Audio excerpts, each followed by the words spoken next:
When Ethan got dumped right before his honeymoon for being broke, then woke up in Hawaii. Right beside Celeste Whitmore, the powerful woman owning the company his bully loved. It sounds completely fake, he honestly wishes it was, but when he opened his eyes, his skull felt completely packed with dry beach sand. His mouth tasted like cheap hotel champagne. Beside him slept a gorgeous total stranger. On his expensive honeymoon bed, Chloe, the girlfriend he saved for, should be there. He saved 2 years for this trip, but got a stranger in a black dress instead, with one expensive heel dangling off her foot and dark hair spilled across the pillow. Her makeup was smudged as if she had cried. Can you imagine waking up to this absolute nightmare? His brain starts screaming. Ethan shoots upright. Red rose petals cover the bed, towel swans leaning together. The curtains are half open, and the sparkling ocean outside looks painfully romantic. It is almost like nature itself joined the bullying. He quickly checks himself. Shirt on, pants on, belt is still secure. Good, at least he is not adding a police investigation to his problems. Then she shifts, he freezes. Her eyes open and they stare, just 1 second.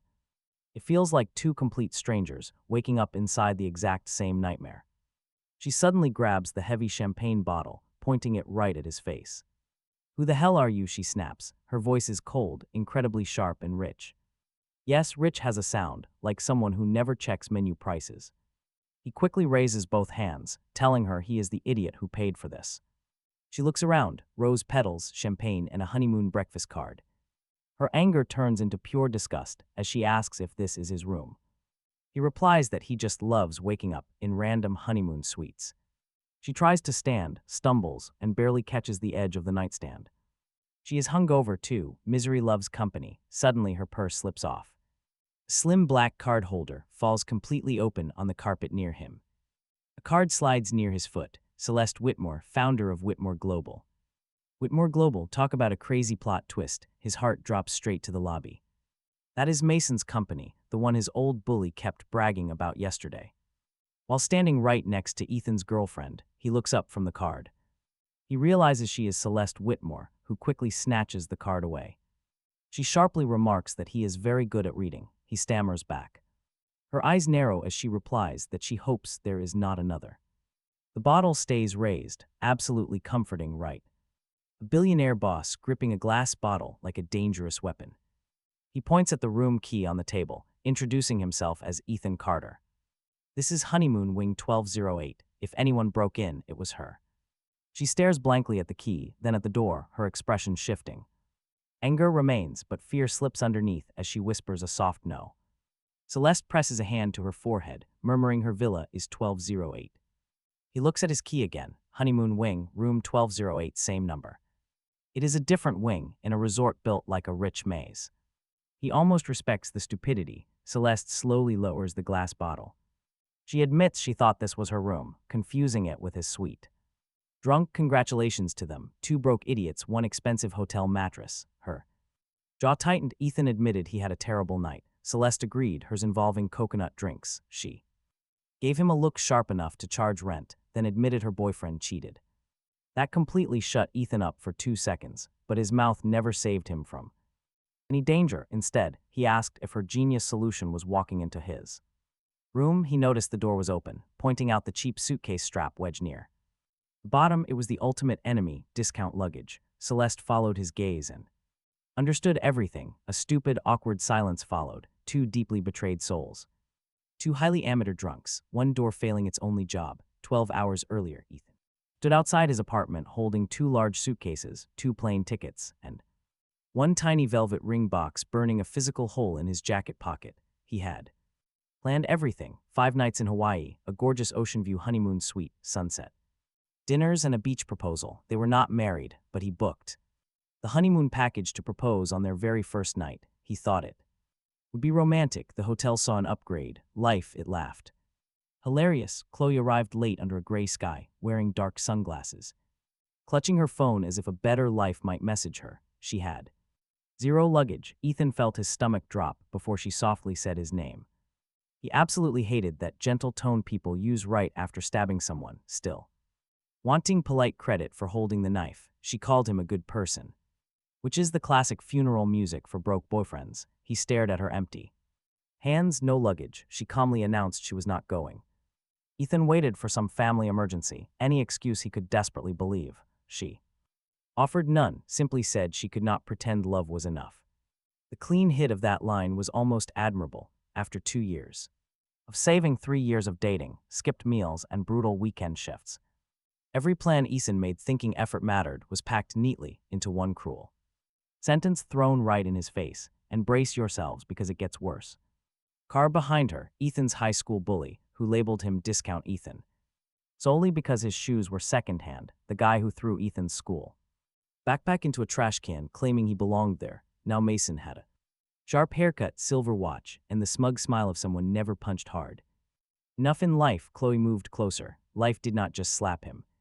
It brought back up. Mason smirked at his suitcases and laughed softly, mocking Ethan for packing so heavy, while Chloe gave Mason a gentle look, asking him to be quiet, though her concern was entirely for show. Mason pulled her close, loudly announcing that he told her she deserved better. He claimed no offense, which always means the opposite, just begging for a consequence-free pass. Ethan looked at Chloe, demanding to know how long. She pleaded not to make things ugly, which answered everything. Mason smiled. He told Ethan to not act shocked after saving 2 years for one measly trip. Chloe touched his sleeve, bragging that her new man works at Whitmore Global now, as if explaining gravity, claiming he has a real future. Mason flashed his shiny employee corporate badge right in Ethan's face, condescendingly mocking him about the corporate hospitality division. Ethan stares at Chloe, asking if her choice is really just about a better job. Chloe claims she is trying to understand, but she is only dodging the guilt. He laughs, but nothing about this is funny. She cheated with his bully, yet she acts like he is the bad guy. Her innocent face cracks. Chloe snaps that he always plays the victim. She complains about his exhausting sacrifices, claiming she never even wanted them. It hurts because it is partly true. She never actually forced him. Ethan simply loved her enough to make those stupid sacrifices alone. Mason steps in, sneering that Chloe needs a real man with a real life, not a guy who treats one vacation like some massive life achievement. Chloe just stares at the floor. Honestly, her silence hurts more than Mason's words. Ethan quietly asks if she planned to tell him before or after his proposal. Chloe looks at his pocket. She knows. Mason spots her glance and smiles. Mason laughs, mocking the hidden ring. Ethan turns away to hide his face. He refuses to let them enjoy his misery. Behind him, Chloe weakly apologizes. She isn't sorry, she just hates that his raw pain ruins her upgrade. Everything is already booked: the flights, the resort, and the entire honeymoon trip. No refunds, and apparently that applies to his shattered self-respect too. So Ethan travels alone. At the airport, the agent asks about his wife. He says emotionally no. She doesn't laugh, which is probably for the best. At the resort, the staff welcomes his honeymoon with a double straw drink. They ask where his wife is. He just stares at the empty cup. He mutters that she's running late. True, she was late on loyalty. The suite makes it worse: rose petals on the bed and romantic towel swans. There is cold champagne and a little chocolate sign spelling out "Forever begins here." Ethan eats that sign first. It tastes incredibly expensive and highly judgmental. He walks down to the shore, sitting alone near happy couples. He drinks straight from his bottle like a bitter uncle at a wedding. Late that night, a notification pops up showing Chloe's social media story. She and Mason are also in Hawaii, staying at the exact same resort. Talk about petty. Mason posts a caption boasting about upgrading his view. It wasn't a coincidence. Chloe had sent Ethan's travel itinerary to Mason weeks ago. Mason literally copied his entire trip just to show off his superior status. Ethan stares at the glowing screen until it blurs, then starts laughing. If he doesn't laugh, he will throw his phone away, despite still paying it off. He stumbles back to his room, struggling with the card reader multiple times. Dragging his bag inside, the strap gets stuck near the door. "Forget it," he mutters, kicking the bag and collapsing onto the bed. He passes out instantly, leaving his hotel room door unlocked. Talk about an invitation for trouble. The next morning, Celeste is standing there. She holds his room card, standing near his scattered things and empty champagne. Suddenly, Celeste's phone starts vibrating on the table. A call is coming. A name flashes repeatedly on the screen: Natalie. Celeste curses softly. She looks exhausted, like someone whose life is constantly on the edge. Celeste warns that nobody can know she was here. Ethan easily agrees. He did not want anyone knowing. his reputation was already dead and buried. It did not need flowers, he was serious, and so was she. Did waking up with a billionaire by accident sound believable for a broke guy on a solo honeymoon? She stared at him like he was a problem to buy or return, or have security remove. Then she checked the peephole, still empty. She opened it and stopped. 3 women turned the corner right then. The middle one wore a pale blue dress, pearl earrings, and a sweet smile. Her smile was sweet but died before reaching her eyes. Celeste froze. Dead still, that woman's cold gaze drifted down. From Celeste's wrinkled dress to her bare feet, then right past her to him. He was sitting on a bed of rose petals and terrible decisions. Her smile widened as she called out Celeste's name. Celeste gripped the door tightly. The woman recognized her, and Celeste looked ready to explode. The phone came right up. Celeste warned her quickly, "Bianca, don't." So the woman had a name, and it meant trouble. Bianca's thumb. Tap the screen, click. That tiny camera sound changed his entire life. His ruined solo honeymoon was suddenly transformed into public entertainment. Celeste went completely pale. Bianca Ashford slowly lowered her mobile device. She acted like she just took a cute breakfast photo, not aimed a weapon. He stood behind Celeste in his wrinkled shirt, totally hungover. Rose petals scattered everywhere like a tragic romantic crime scene. Bianca's 2 friends peeked around her shoulders. One gasped dramatically. The other smirked. That smirk taught him plenty about high society. Celeste stepped out, pulling the door halfway shut behind her. "Delete it," Celeste demanded. Her calm voice was icy enough to cause shivers. Bianca blinked slowly, acting clueless and asking what to delete. She demanded the photo. Bianca just glanced down at her screen indifferently, mocking him for looking surprised and calling it funny.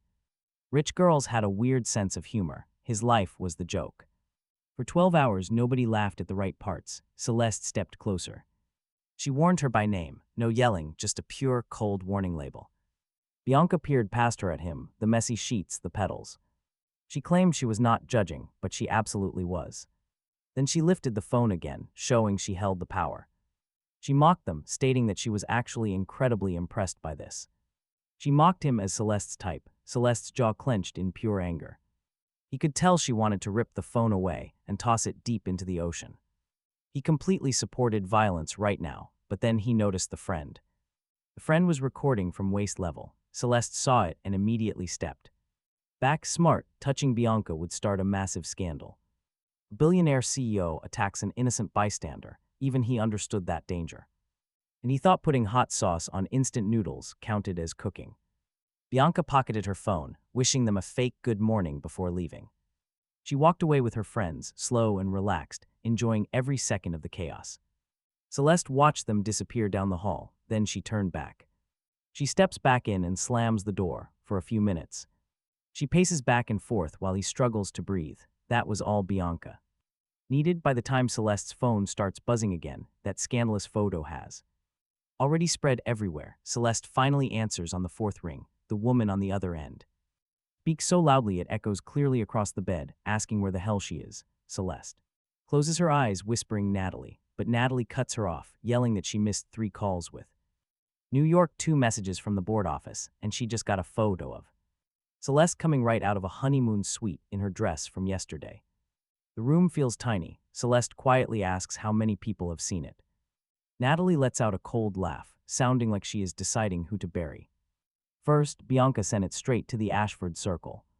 From there, it hit 2 family office chats, the investor wife chat, and a gossip account disguised as a charity gala feed. He slowly raises his hand despite being completely uninvited to the conversation, asking what an investor wife chat even is. Celeste glares at him like he just interrupted open-heart surgery. But Natalie hears him. A heavy silence falls over the phone before she asks who is. That Celeste covers the speaker. Stay quiet, but he whispers he is just curious. Telling him to be curious silently, she uncovers the phone, claiming he is no one. That should not have stung. A billionaire CEO dismissing him as nobody should have rolled right off. He's just a broke guy in a honeymoon suite with a dead relationship. Still, it hurts. His ex Chloe had basically said the exact same thing yesterday, and Mason said it with a much nicer watch. Natalie speaks up again. If he is nobody, that makes it worse. Celeste's eyes flick over to him as she demands an explanation. If he is a stranger, people will wonder why she was drunk in his room. Staff start abuse of power rumors, and a random tourist sparks reckless CEO stories. A paid companion rumor ruins them. He blinks, shocked, repeating the words. While Celeste shoots him a warning glare, he shuts up barely. Natalie continues, explaining that the story is still soft, just one photo with no official confirmation, but Bianca framed it perfectly. Celeste walks toward the window. Outside, the ocean looks bright and frustratingly peaceful. Celeste asks what they are saying, making Natalie hesitate. Celeste demands she read it. Natalie sighs, reporting they are calling him a secret lover. Claiming she missed calls for a man, others are wondering if there were more people in there. Bianca lets them guess. He repeats the word others in disbelief, but gets ignored. Celeste's fingers curl tightly at her side. She has finally put down the champagne bottle, which is probably good for everyone. He asks if they are just making things up, drawing her gaze. She welcomes him to the world of rich people with too much free time. He admits poor people gossip too, but at least they have to work afterward. For a moment, Celeste lowers her phone and stares down. He sees the fear beneath her anger. This leaked photo makes her look completely out of control, a CEO who disappeared. Drank too much and left a honeymoon suite with some random guy, and that guy is him. Talk about terrible timing. He spent years being invisible, but now that people notice, he is a human stain on a billionaire's reputation. Natalie suddenly asks if he is still there. He points to himself, telling her he wants to shower, eat some greasy food, and go back to being emotionally destroyed. Private, Celeste covers the speaker again, whispering that he is not leaving. He protests that it's his room, but Natalie points out he's already in the photo. If he walks out alone looking like a mess, Bianca gets another photo. He looks down. His shirt is wrinkled, buttoned completely wrong, smelling like champagne and regret. Annoying, he sighs. Natalie agrees, warning him not to claim he's a stranger. Not a stranger. Celeste's eyes shift to him, which he immediately dislikes, warning her not to look at him. Natalie keeps going, explaining that being a stranger makes them look reckless. Wrong rooms look drunk and careless, while silence spells guilt. They need control. A controlled narrative. Celeste's expression shifts as her mind races, fast, cold and dangerous. He steps back, saying no as she looks at him. She says she hasn't spoken, but he fires back that her face is doing math. Celeste hangs up without a goodbye, a classic move for wealthy people like her.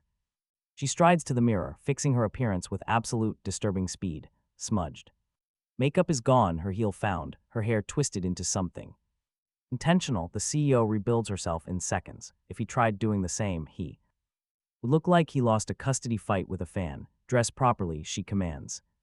He insists he is dressed, but she retorts he looks like he lost a fight with a laundry basket. He admits it. She says they leave, and he asks if together separately looks worse, she notes. He argues that leaving together gives the rumor legs. It has legs, she says. He adds Bianca gave it heels, hating his own good line. Celeste throws a resort robe at him, ordering him to wear it until his shirt behaves. He questions why he is being styled in his own room. She responds his shirt is damaging national confidence. Looking down, he realizes one button is in the wrong hole. Perhaps his shirt really was committing a crime. They step into the hallway and reach the elevator, where two older women in resort linen stand inside, holding phones. They spot Celeste, then him, and one lowers her sunglasses despite being indoors. The elevator ride lasts 20 seconds, feeling like being buried alive in expensive perfume. When the door open at the lobby, the resort has changed. Yesterday, staff clapped for his fake honeymoon. Now they glance at Celeste, then at him, then quickly away. Phones are out near the lounge, and a group by the flowers pretends not to watch while absolutely staring. Celeste keeps walking, then Bianca's voice echoes across the lobby, calling Celeste. Every head turns. Wealthy people love pretending they hate drama, but they swarm toward it like hungry pigeons. Bianca stands near the grand marble staircase with two friends and a coffee cup she likely did not buy herself. Pale blue dress, pearl earrings, smile freshly sharpened. Her gaze drifts to his robe as she speaks, lightly asking if they are still together. Whispers rise as phones are lifted. Celeste's voice stays cold, demanding Bianca move. Bianca clutches her chest. So cold, she sighs, pretending worry since Celeste rushed out yesterday, canceling everything. This morning, she lets the sentence hang, a clever trick where she does not need to speak the dirty details aloud. The whispering crowd happily imagines it as his face flushes. Bianca looks at him properly for the first time, asking who he is. He opens his mouth, but Celeste quickly cuts in, declaring he is with her. The lobby goes quiet. Bianca's smile twitches, demanding details while Celeste hesitates for a split second too long, prompting Bianca to turn so the crowd can hear. She pretends to ask out of confusion, turning a single photo into an ugly story. With fake concern and a poisonous tone, Celeste steps forward to make her stop. She insists she did not start the rumor, claiming she only took a photo. Her friend nods way too quickly. Classic coward behavior: start the fire. Then blame the fire. The whole lobby wants one answer: his exact role. Who is he to Celeste Whitmore? Celeste grabs his wrist, strategic yet surprisingly warm. The crowd notices, and so does Bianca, asking if the man is actually important. Celeste tells her he is none of her business, but Bianca only laughs. She mocks them, saying that leaving a honeymoon suite makes it everyone's business. Nearby guests raise their phones higher, while others whisper about the mystery man. Yesterday he wanted to disappear. Today he wants to smash those phones. He wishes he could throw every single device straight into the decorative fountain. With no money or power, a literal billionaire is tightly gripping his wrist. She holds him like she is deciding between a shield and a grenade. Natalie's warning rings in his head: do not tell them you are strangers. Bianca steps closer, demanding to know who he is as the lobby waits. Celeste's hand slides down to lock fingers with him, stopping his thoughts completely. She looks at him not with love, but like choosing a tactical weapon. Turning toward the crowd, she faces the cameras, the whispers, and the gossip. Every elite guest in the room is watching, eagerly waiting for some blood. A voice near the staircase calls out, asking who the mystery man is. Her fingers squeeze his, and he realizes too late what is happening. His ruined honeymoon is now her official story. He is her fiancé. Honestly, his brain completely freezes as he tries to process that bombshell. Then absolute panic strikes. He desperately wants to vanish. Yesterday, Chloe dumped him because he was completely broke. Now Celeste Whitmore suddenly promotes him to her very public fiancé. She does it in front of wealthy witnesses without even asking him. The lobby falls silent, and Bianca's arrogant smile freezes in instant shock. It is deeply satisfying, but then every phone tilts in their direction. Resort staff stop dusting, and guests quit pretending to read their menus. An old man lowers his cup so slowly that steam rises between them. Everyone stares at him, the broke guy wearing a basic hotel robe. This random nobody is suddenly the official fiancé of a billionaire. His fake honeymoon just found a real bride, but Bianca recovers fast. People like her never panic, they just smile and hunt for weaknesses. She questions the engagement, but Celeste does not blink and confirms it. Holding his hand, Celeste looks calm enough to sign a massive contract. Yet her grip on his hand is incredibly tight, showing her panic. She is not actually calm, she is just wearing her fear beautifully. Bianca tilts her head, pointing out how strange this secret engagement is. She claims she knows everyone in her social circle and doubts his identity. More whispers erupt as his throat goes dry, almost confessing the truth. Thankfully, common sense stops him before he can make things worse. Bianca takes another step forward, demandingly asking how long this has been. Bianca laughs softly, asking if he is too private for her circle. Celeste snaps that her private life is not a newsletter. A few phones drop. It is a small victory, but he takes it. Bianca then turns to him. Asking if he is fine being hidden, she aims the question like a sharp knife. If he looks pathetic, Celeste looks like she just invented him in a complete panic. Acting angry would make him look like a paid secret who is tired of the job. Looking too confident would seem fake, so he squeezes Celeste's hand as a quick warning. Her eyes glare at him, silently begging him not to make this any worse. Looking at Bianca, he says this morning showed him why Celeste kept him a secret. The lobby atmosphere shifts instantly. A staff member stops staring at him and looks at Bianca. They stop treating him like a stain. Even Celeste's tight grip loosens up a bit. It is the first useful thing he has done all morning, but Bianca smiles wider. She mocks his loyalty, pointing out he's standing in a hotel lobby wearing a robe. A few guests laugh under their breath, making his borrowed robe feel suddenly heavier.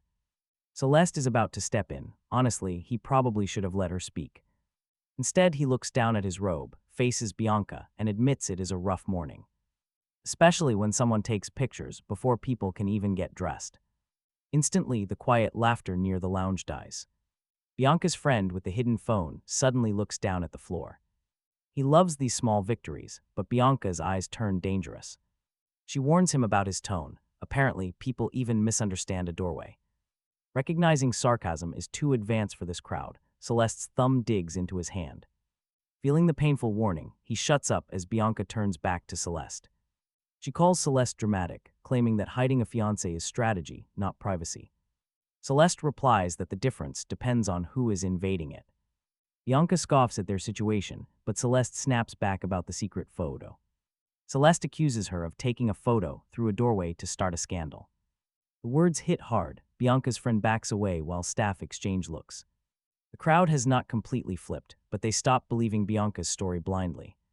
Noticing the shift, Bianca softens her tone, claiming she did not do anything. She acts worried, saying Celeste disappeared yesterday and missed all her calls. She claims people care about her, which is just a pretty lie. Bianca does not care about Celeste, she only cares about weaponizing her fake concern. As Celeste's fingers tighten around his hand, the tension spikes again.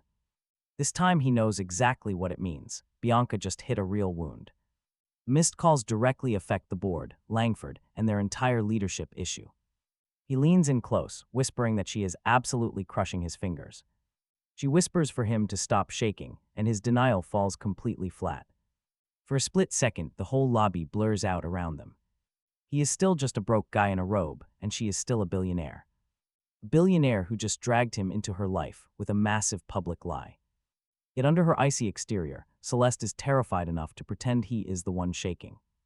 It is an unfairly human moment, making her look inconveniently cute. Before Bianca can press any further, Natalie bursts through the doors. Clad in black heels, she strides in holding a tablet and a phone. Behind her, the resort manager rushed over with 2 guards. Natalie stopped. Beside them, taking in the entire scene with one sharp glance, Bianca phones him, the robe Celeste holding his hand. Her eyes paused right there. "You said fiancé, Natalie." Asked Celeste did not flinch. Yes, for a second he thought the assistant might quit right then and there. Instead, Natalie smiled, professional. Damage control with real teeth. Congratulations are not a spectator. Sport, she announced. She told the manager to make guests lower their phones and remind them that the photo was shot in a private wing. Bianca's smile thinned. This is a public lobby, she argued, but Natalie insisted they stop filming immediately. The hallway where the photo was taken was not public. Security stepped in. Some guests obeyed, while others pretended they had not been recording. One woman opened her weather app like she was passionately tracking humidity. Bianca glanced from Natalie to Celeste, then finally over to him. Well, she sneered. She supposed the world would meet him soon enough. That made his stomach tighten. She did not even know his name yet. Online, he was still just a blurry robe and a massive question mark.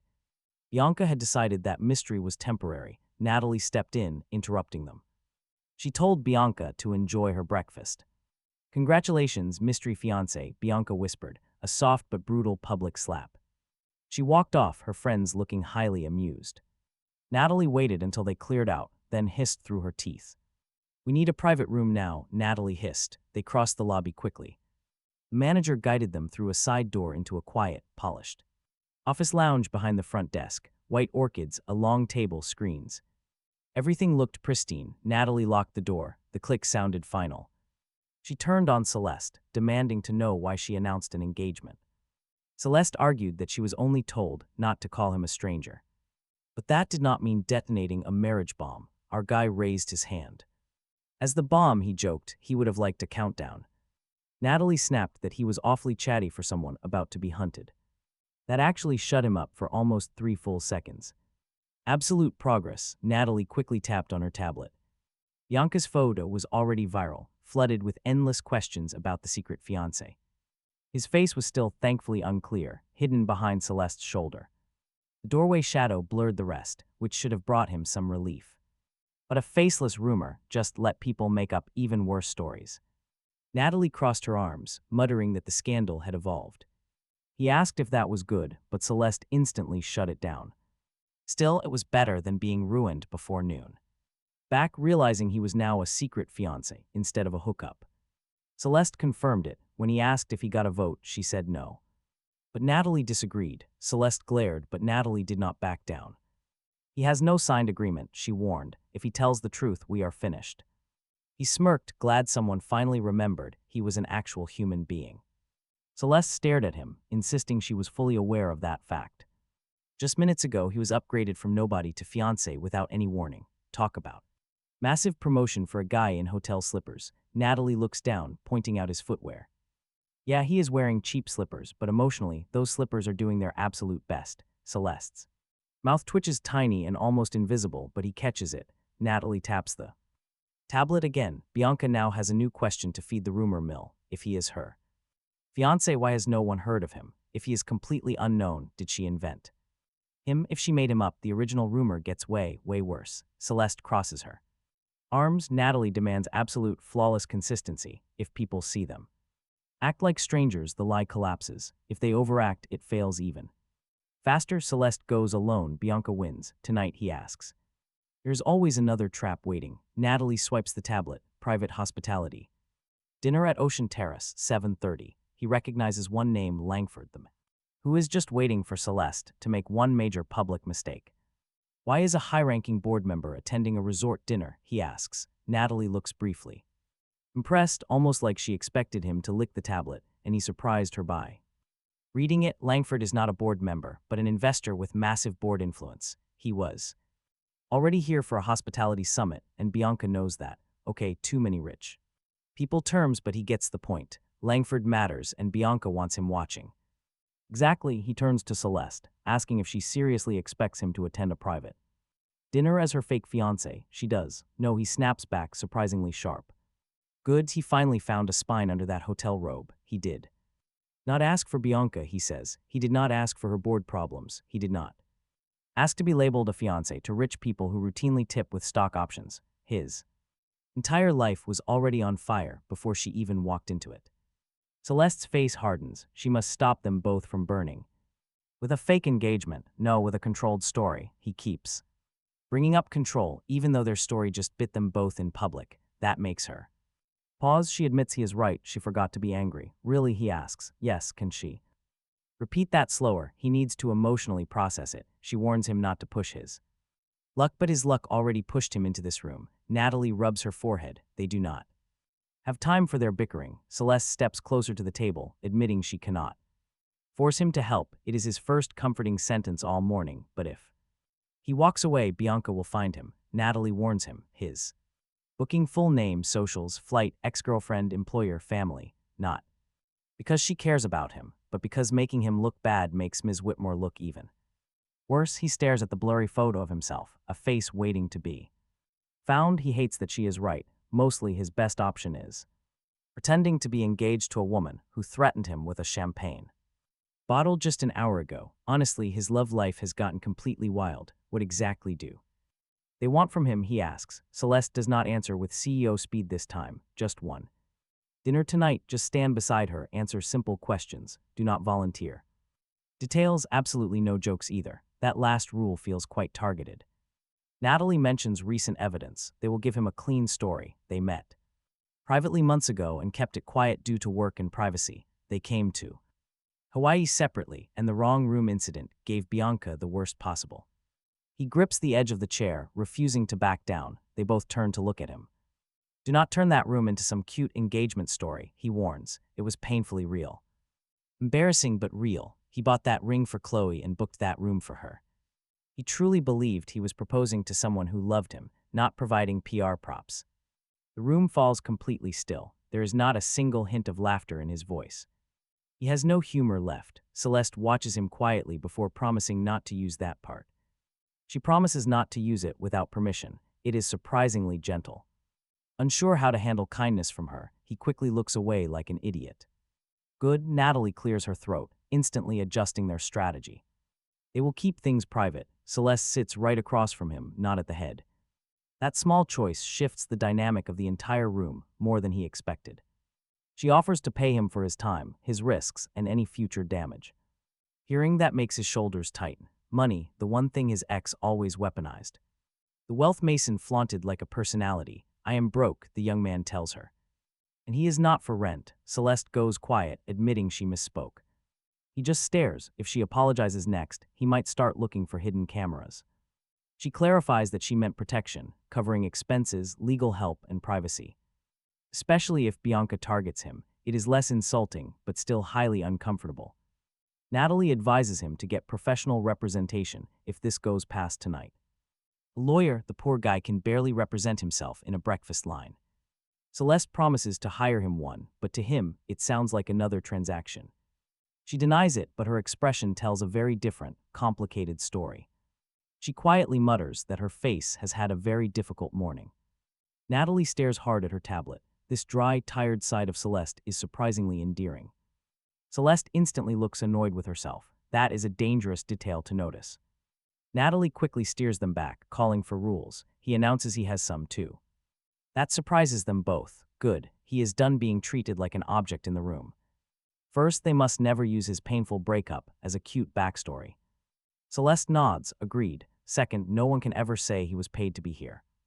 Natalie points out his first explanation literally mentioned being a paid companion. Fair point. Third, if asked something he cannot answer, they will call it private. Celeste approves. Now, he introduces his fourth rule. She cannot talk to him like furniture in public. That makes Celeste pause. Good, she nods in agreement, then sets her own terms. Lifting her chin, she demands he never contradict her in public unless absolutely necessary. He cannot improvise any personal details, and he must not speak to Bianca. Calling Bianca Barbie is strictly forbidden. That one feels a bit too personal. Bianca would enjoy the drama too much. Celeste tells him to stay very close. He has to stand right beside her. That word feels heavy in his chest. His ex hid him away. Her new man shoved him down, but Celeste. She orders him right by her side. It shouldn't mean anything, but it does. Suddenly, Natalie's phone buzzes. Bianca just posted a text update on social media. She claims some engagements are so private that even the groom looks shocked.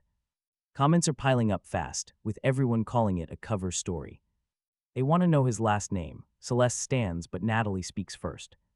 He claims he had no intention of responding online, but he certainly looked ready to. He accuses her of wanting to buy the entire platform. Celeste pauses as he stares. She admits she considered it for a split second, though she knows it is not normal. It is a crack in the ice, a rare human moment. Then, Natalie's phone buzzes. She hesitates to read it immediately, which is never a good sign. It is Langford's office. They saw Bianca's repost, Natalie says. Celeste's face goes completely still. The dinner has changed. Natalie turns the screen around. Langford is requesting Miss Whitmore attend tonight's dinner. She must bring her fiancé to the Ocean Terrace, with absolutely no substitutions allowed. Below that, Bianca Ashford has already confirmed her attendance. The trap is officially set. Tonight, Langford wants to see the fiancé, while Bianca is ready to test him. Talk about being thrown directly to the wolves. This fake fiancé is just a broke guy in slippers. Natalie looks at him, warning him that this is his last clean chance to back out. It is a lie, nothing clean remains, but if he walks away, he stays a mystery. The mystery man can simply vanish, but Celeste will have to take the entire hit. Bianca will laugh, Langford will move, and he will pack his unused ring and go. He can fly home pretending this whole billionaire disaster was just a hangover with good lighting. It is the smart choice, probably, but then he remembers Bianca mocking them in the lobby. He hears Chloe's voice and remembers Mason laughing when he saw the ring. He is tired of being the man people always explain away, the poor boyfriend, the random tourist, the absolute nobody. Maybe he is still a loser, and that is fine. Even a loser can decide when to stop crawling. He takes a deep breath. Just one dinner. Celeste's shoulders drop slightly, a detail most people would miss. But he did not. She confirms it is just one dinner as Natalie begins typing. They need clothes, a solid cover story, and enough discipline to survive these rich people. He looks down at his robe and slippers. Yes, clothes are definitely first. He refuses to meet a man named Langford, looking like some spa hostage. For the first time, Celeste smiles. It is brief and real, but the CEO quickly returns. She orders Natalie to get him a suit, and Natalie looks him over. Asking if it should be tailored, Celeste eyes his wrinkled shirt and slippers. An emergency miracle, she says. It sounds insulting, but it is accurate. He can file a complaint later. For now, 2 staff members are already waiting. They have garment bags, arranged by Natalie, while the others were busy arguing. It turns out rich people can outsource their panic to 3 different departments at once. A single black suit hangs in front, clean, sharp, and slightly terrifying. It is a suit for a man who does not panic when water costs $12. In other words, not him. Celeste steps beside him but does not hold his hand. She only leans close, whispering quietly so Natalie will not hear. She warns him not to show Bianca his fear, even though he is terrified. She looks toward the lobby where Rumors and Langford's dinner are waiting. Then she glances back, telling him to stay beside her anyway. His throat tightens. It is not romantic, but rather trust pretending to be strategy. Natalie shoves the bag into his arms. He has 30 minutes to become a fiancé. He has to be believable. From the open door, he can hear the buzzing lobby. Guests are whispering, and Bianca's laugh sounds far too close. Outside, the terrace waits. One dinner, one fake fiancé, and a room full of extremely rich people. People were waiting to see if he was real. His honeymoon had officially become a job. Interview for a lie, and somehow the only instruction he understood was the one. Celeste whispered, "Stand beside me anyway." By 7 that evening, the suit made him look like he belonged right beside Celeste Whitmore, his insides strongly disagreed. Those first 30 minutes got him into the suit, and the next few hours were spent with Natalie teaching him how to stand, sit, drink water, and exist near rich people without causing a corporate disaster. Apparently, he had been standing wrong his whole life. He stared at himself in the mirror of the private manager's suite. His jacket sat clean against his shoulders. The shirt was crisp. The shoes were polished enough for him to see the nervous man. Trapped inside them, it was still Ethan Carter, broke, still the guy who ate a chocolate honeymoon sign for dinner because grief and sugar had similar shapes, only now his disaster wore expensive fabric. Natalie stood behind him, tablet tucked underarm. "Button the jacket," she said. He buttoned it. She stared. "Wrong button." He unbuttoned it. She closed her eyes like he had wounded her career. "Good news," he joked. "We finally found out why I was not born rich."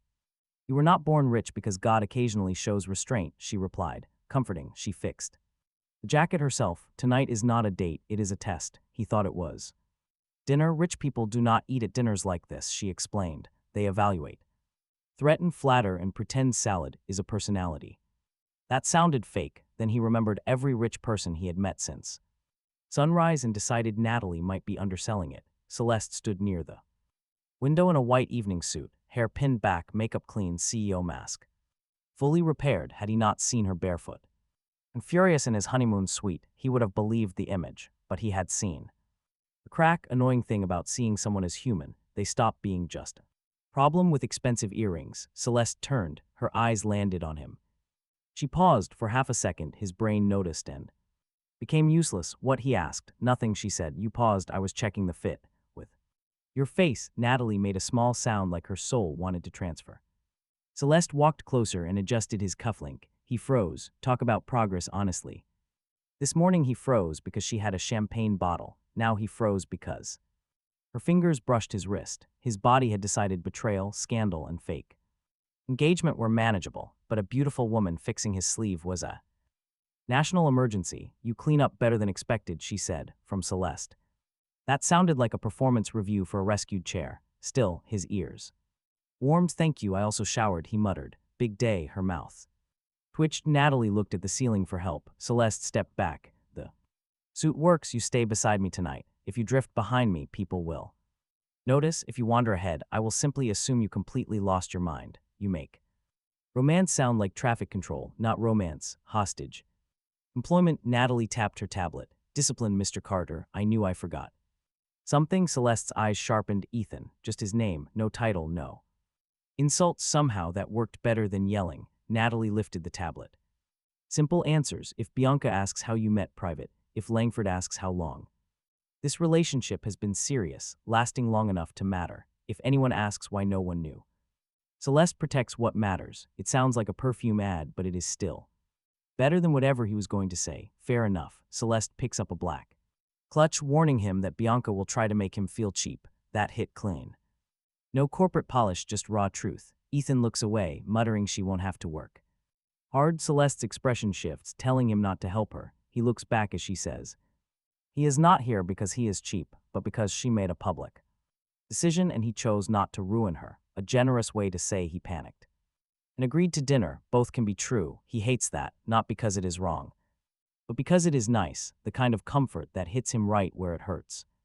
Without asking permission, Natalie opens the door. It is time. They walk toward The ocean terrace with Natalie half a step ahead, Celeste beside Ethan and two security staff behind them. For once, he is not trailing after Celeste like luggage. He is right beside her. That shouldn't have mattered, but it does. The terrace glows under strings of lights, white tablecloths, tall glasses, and expensive silverware. Arranged like a puzzle designed to expose the poor, the ocean is pitch black. Beyond the railing, making the whole place look romantic and hostile at the same time. At the long table, guests turn in stages. Rich people don't stare all at once. They notice you like a committee. Bianca Ashford sits near the center in a pale blue dress. Across from her sits a 50-something man with silver hair, a navy jacket, and a face trained to react only when money moves. Langford. Ethan knows it before Natalie even whispers his name. An investor with board influence. Ethan murmurs. Natalie glances at him, surprised he remembered. He remembers threats better. The names, and Celeste hears it. Her shoulder loosens by a fraction. Langford stands first. The rest follow because apparently money comes with gravity. Celeste, he says, not Miss Whitmore. Celeste, that tells Ethan enough. His eyes move to Ethan, offering congratulations for a surprising morning. Celeste smiles politely, saying surprises are easier to handle when people do not weaponize them. A few guests freeze and Bianca lifts her glass, pretending not to enjoy the tension. Langford's smile stays in place as he hopes tonight offers everyone clarity. Rich people love clean, safe words.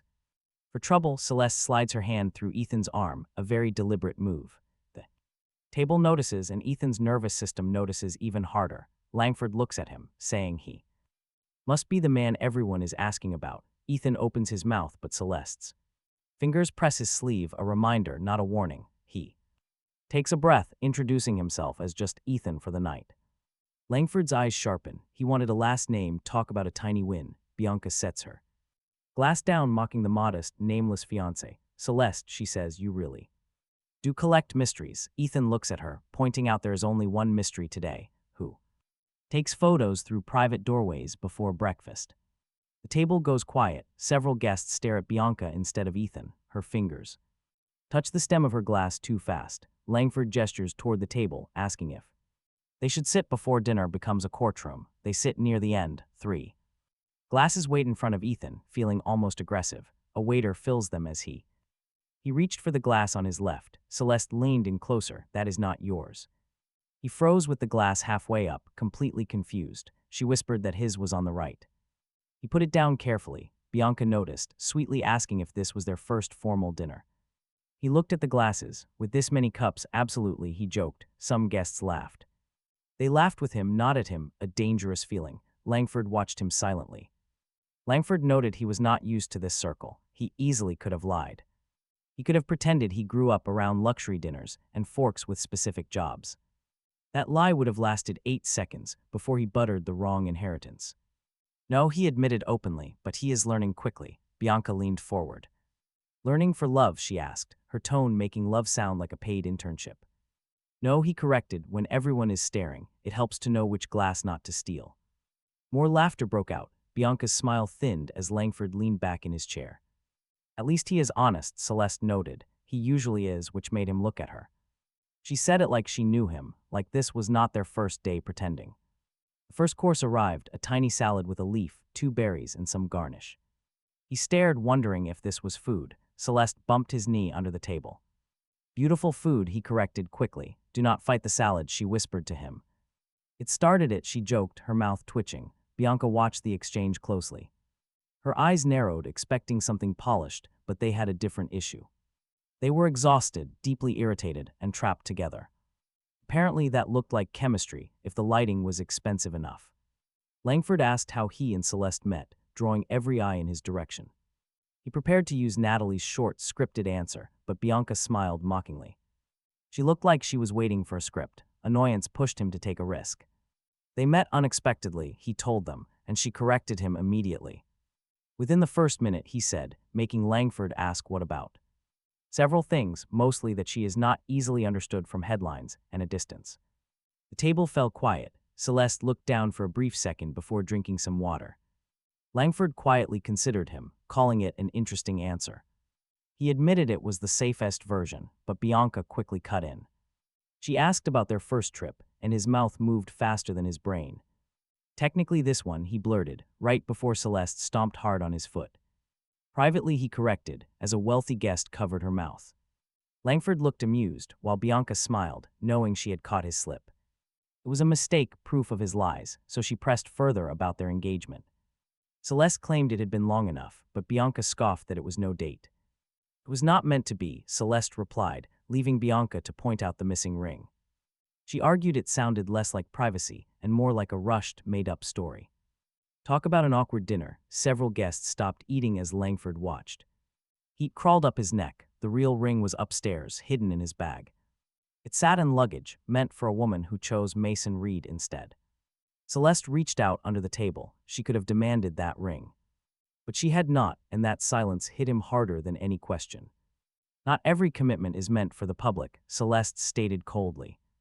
How convenient, Bianca sneered. He slammed his fork down, purposely making it loud.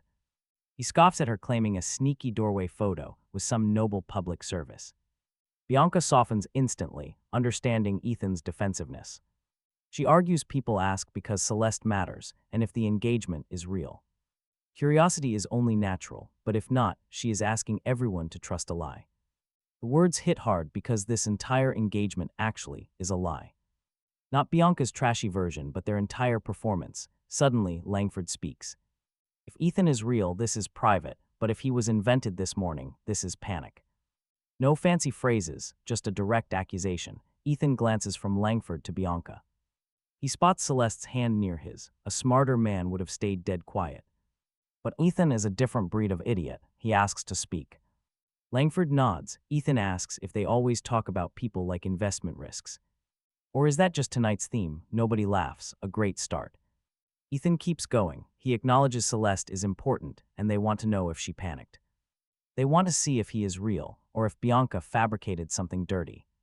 But if trust is the issue, maybe look at the one who took the photo. The ones who added a caption and paraded the rumor like a handbag. Silence shifts instantly. A woman near Langford lowers her glass. Another guest looks over at Bianca's phone while the room goes dead silent. Bianca touches her chest, pretending to apologize if her questions felt like an attack.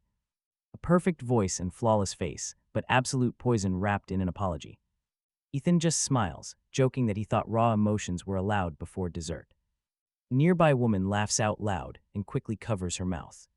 Too late, Bianca, Celeste, and Langford all witness the slip.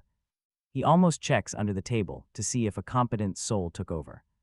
She concedes and the second course arrives, fancy fish with an incredibly expensive sauce.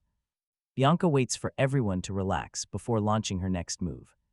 She asks Ethan what Celeste's favorite breakfast is since he knows her so well. Ethan freezes. He has absolutely no idea what she eats for breakfast. He doesn't know her birthday, middle name, or even her favorite color. Then he remembers the untouched coffee from this morning. She acted like hunger was a weakness.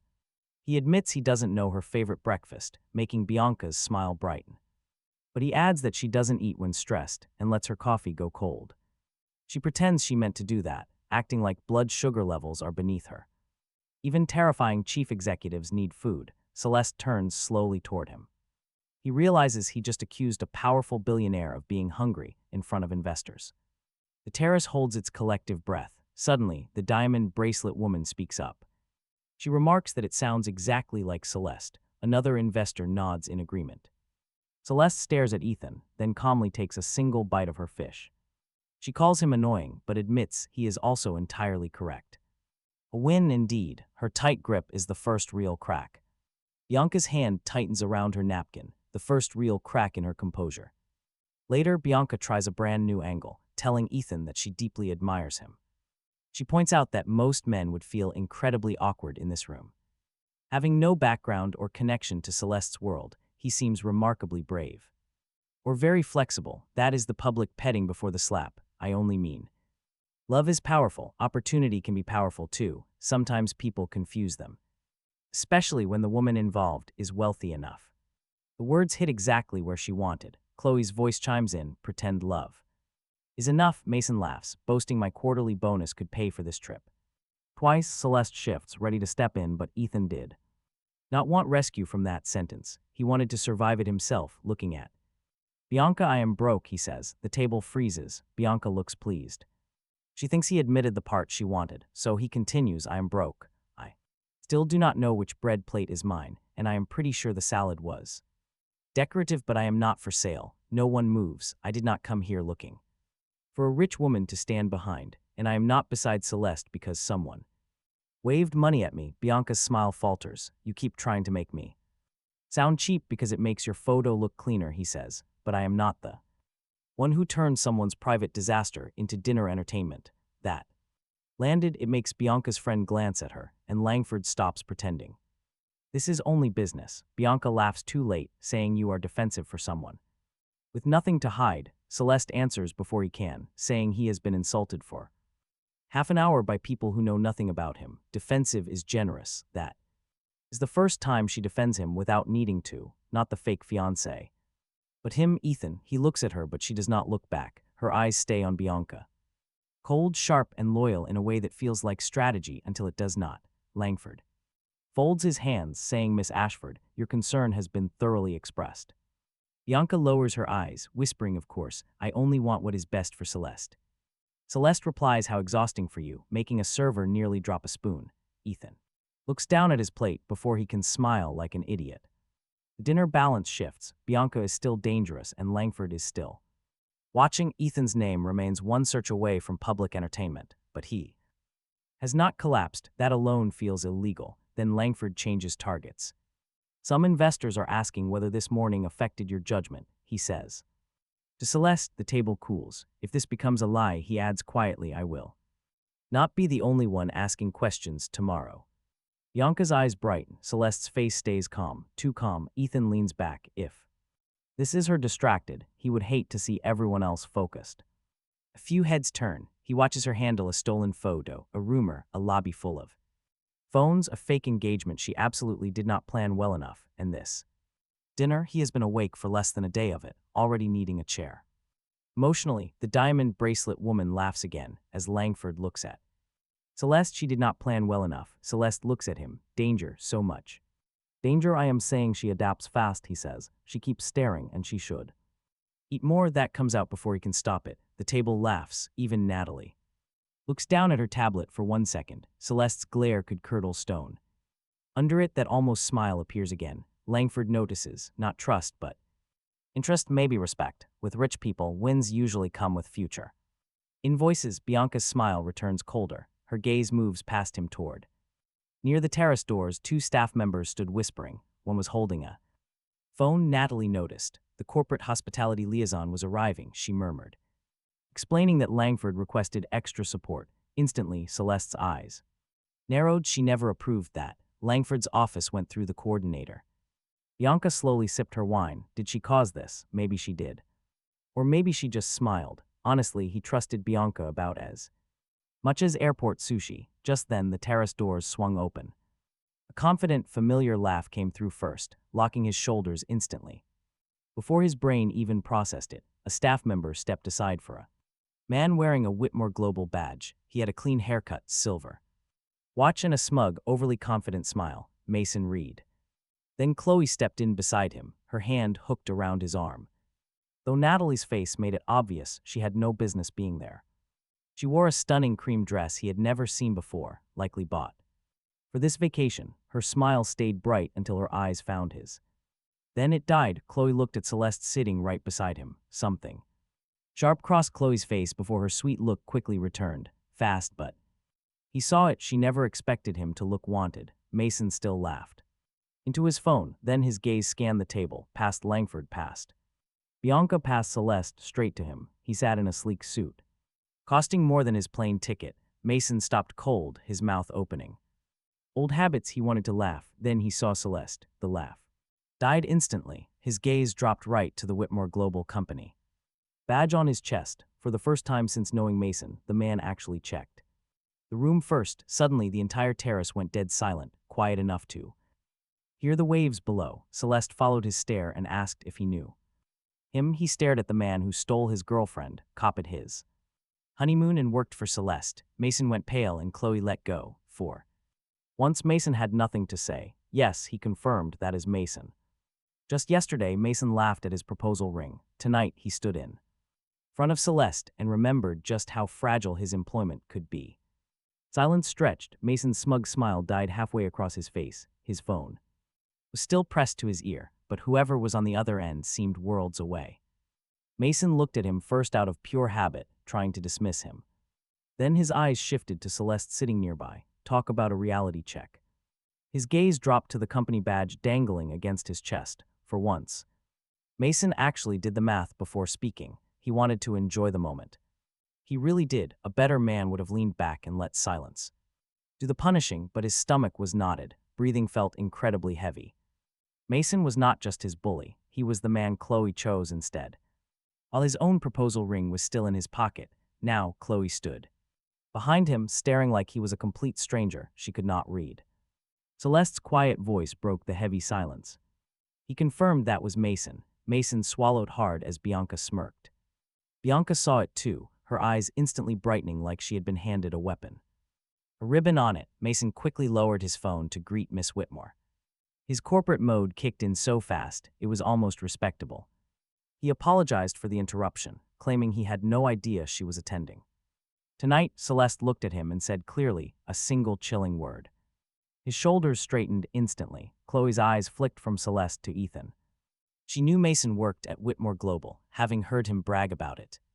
Now she was staring at the powerful woman who basically owned their world. Mason used to make Ethan feel small. Suddenly, Chloe went pale. She noticed Celeste was not looking at Ethan like a mistake. Her eyes narrowed. Only for a split second, before the sweet act returned, Ethan hated noticing it. Getting dumped did not blind him, it just made looking painful. Natalie stepped forward, her tablet already in hand. Mason froze. He read Corporate Hospitality Division on the tablet and acknowledged Miss Vale. Natalie's gaze shifted directly to Chloe, asking about his guest. Mason hesitated. His mouth closed. Chloe tried to save him, introducing herself softly. That voice, the gentle, careful act she used to make people think she was harmless. It was the exact tone she used before she shattered Ethan's entire life. His jaw tightened. Celeste noticed instantly. By now, she could read him perfectly. She detected his emotional damage faster than room service found unpaid bar charges. Chloe stepped forward, speaking Ethan's name. It sounded completely different tonight. Yesterday was an apology. Tonight it was interest, admitting she had not expected this. She spoke softly to show concern, but Ethan heard the real sentence underneath. Never expecting him to look valuable, let alone have someone defend him. Under the table, his hand shifted. He was not reaching for Celeste. Yet her fingers drifted close to his anyway, support or maybe a warning. With a woman like Celeste, that boundary was always up for debate. Bianca set down her glass, finding the sudden tension incredibly interesting. Asking if they knew Ethan, Mason recovered first. They knew each other once. He called it old history, a smooth, polite, corporate lie wrapped in cologne. But Ethan spoke up. Yesterday is not that long ago. Talk about a massive reality check. Mason's fake smile twitched instantly. Bianca smiled, repeating the word. Ethan should have stopped, but he was done hiding. Being dismissed as old history was the one thing he could not tolerate. Mason cleared his throat, claiming they simply crossed paths at the resort. A pretty convenient way to describe showing up right after ruining his life.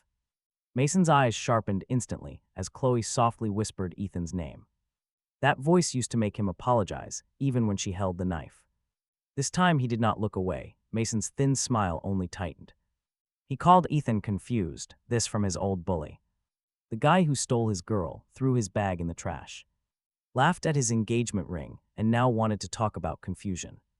Then Celeste finally spoke, calling him Mr. Reed. Mason instantly stiffened. He answered quickly. The sweet taste of payoff was finally here. His proud company name had suddenly become a heavy collar around his neck. Celeste stared coldly, her gaze moving slowly to his badge. Celeste confronts Chloe directly, asking why she brought an unauthorized guest. Mason's confidence slips as he stammers that Chloe was just waiting nearby. He claims he did not realize the seating changed, while Natalie looks at him over her tablet, stating it was always restricted, a guard nearby. Takes a step forward. It is not dramatic, but close enough to be noticed. Chloe sees him. Mason does too, quickly letting go of Chloe's elbow. Holding her looked romantic a second ago. Now, it just looks like evidence. Mason mutters that it was his mistake. If high school Ethan saw this, He would have expected the sky to fall. Chloe quickly clasps her hands. She apologizes, claiming she did not mean to intrude and was only supporting Mason. She offers to leave, sounding so sweet that a few guests visibly soften. That is Chloe's unique talent, making pure selfishness sound like an accident. Bianca touches her pearl earring, telling them there is no need to rush. Since Chloe knows Ethan, Bianca suggests she explain. Nearby, the security guard stops and waits. Chloe has the chance to leave, but she stays. Celeste glares at Bianca, questioning what exactly they need to understand. Everyone was told to accept Ethan as her private fiancé, yet these newcomers clearly knew him before today. It seems highly relevant, a clean little trap. Langford folds his hands and says absolutely nothing. His silence gives Bianca room, while Celeste leans back with an unreadable face. Bianca asks how she knows Ethan. Chloe looks at him, admitting they dated. For a very long time, the entire table suddenly goes dead silent. The wealthy love a good romance when it comes with plenty of humiliation.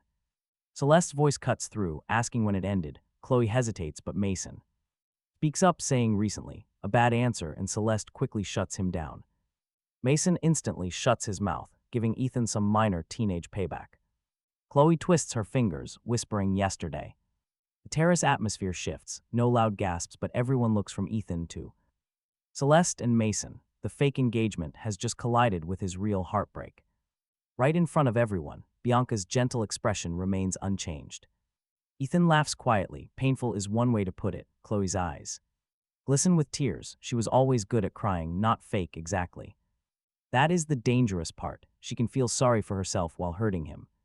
She says she never wanted to hurt him. That belongs in a garbage museum. Mason touches her elbow, defensively claiming she tried to handle it kindly. Ethan repeats the word with a scoff. Mason caught himself too late. Everyone heard it. Breakups are complicated. Standing by his suitcases and laughing about his proposal ring is different. The words hang in the air. Chloe turns pale and Mason's hand drops. Bianca stops smiling, surprised by how sharp Ethan's response was.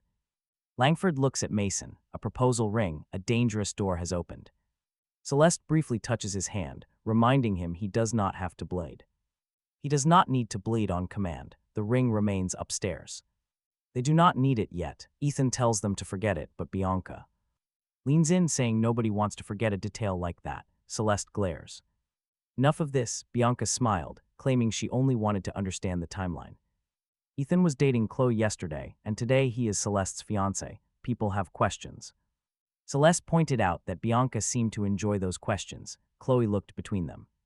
Something flashed in Chloe's eyes, discomfort that another woman was defending Ethan.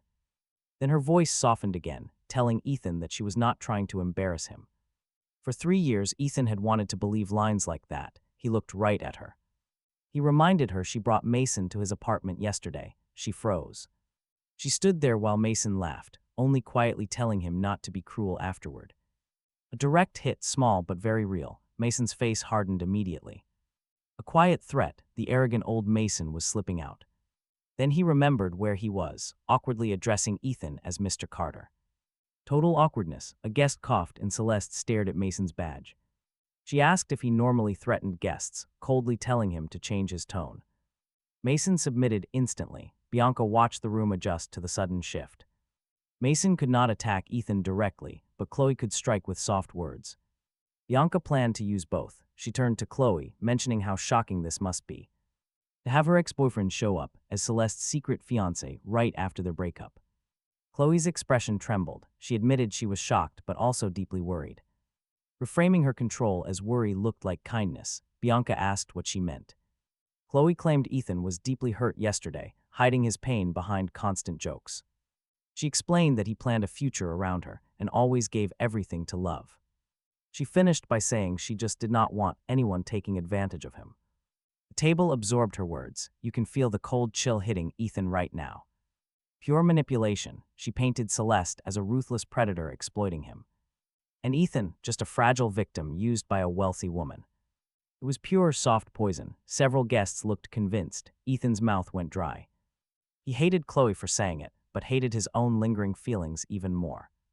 Then Celeste spoke up, cold and firm. She stated that Ethan was no child. She added that she did not need a heartbroken man to defend her reputation. She wanted the truth, not cheap entertainment. Chloe flinched. Bianca tried to intervene, but Celeste cut her off instantly. Bianca stopped. Celeste turned to Chloe, asking if she was worried when she abandoned him. No luggage, just 2 tickets. Chloe's face went completely pale. Ethan stared at Celeste. He had shared enough earlier, and she had clearly listened. She paid closer attention than anyone expected. Chloe's throat tightened. Chloe gasped that it was private, but Celeste deemed it entirely relevant. Mason stepped in, arguing that this line of questioning was inappropriate.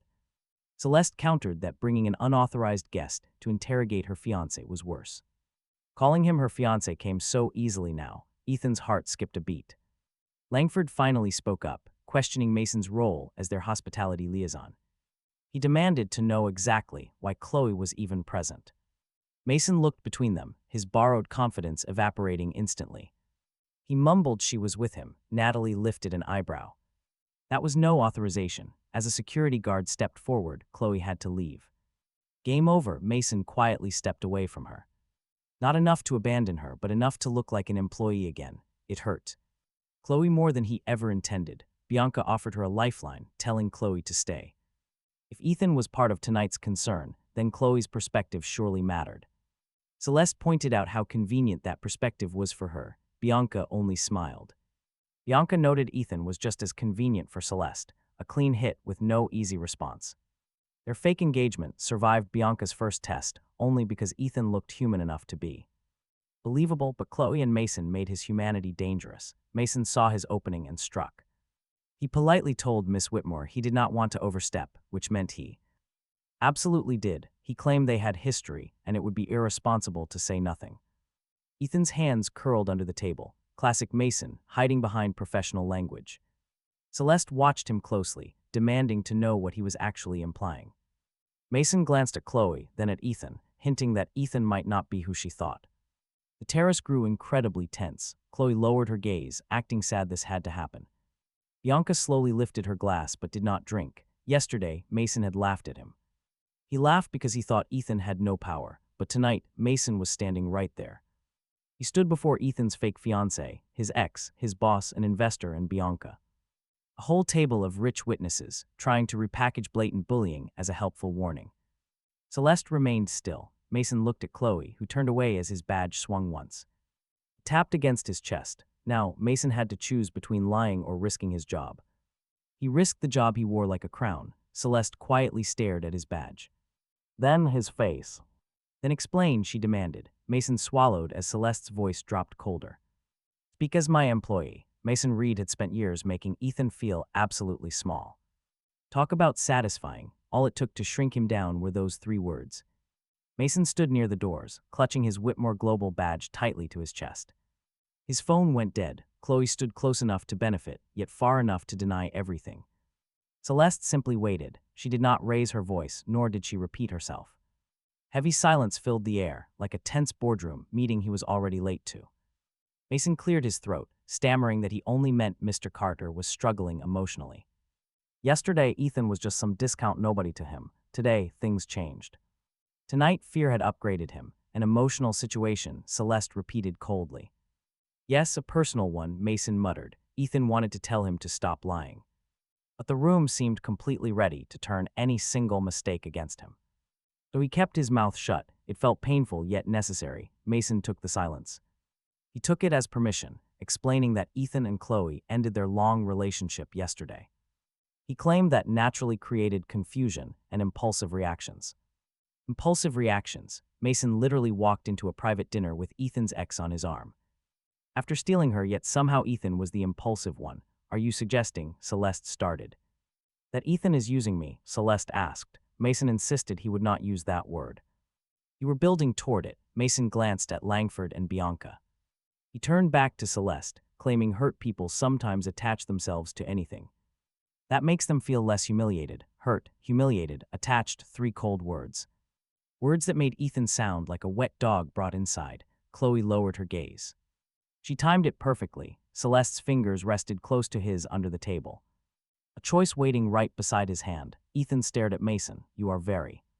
Things are highly professional tonight. Yesterday, the vocabulary was much shorter. A woman near the Far End almost smiles. Mason's jaw tightens. Bianca asks Ethan if he sees. He begs Bianca for real help, pointing out that he has only been publicly dissected by wealthy strangers for a single dinner and is still learning the curriculum. A small laugh escapes from the Far End, and Bianca taps her glass. Once she notes he dated Chloe yesterday, but today he is Celeste's secret fiancé. Mason, who knows him personally, is warning her that he might be emotionally unstable, a total nightmare scenario. Bianca got exactly what she wanted. Chloe did not need to call Ethan crazy since Bianca did it for her. Mason lifts both hands, claiming he never said unstable, but Celeste insists he implied it. He shuts up.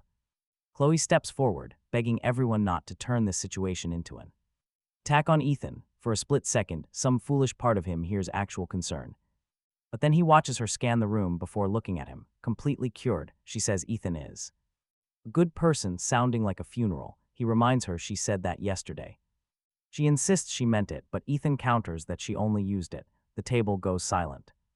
As her soft act fails, she tries harder, telling him he loves with his whole heart. She calls it beautiful. Ethan absolutely hates that word from her, polished just for witnesses before she twists it. She claims that when he feels abandoned, he panics and makes rash decisions just to feel chosen again. Everyone at the terrace absorbs her words.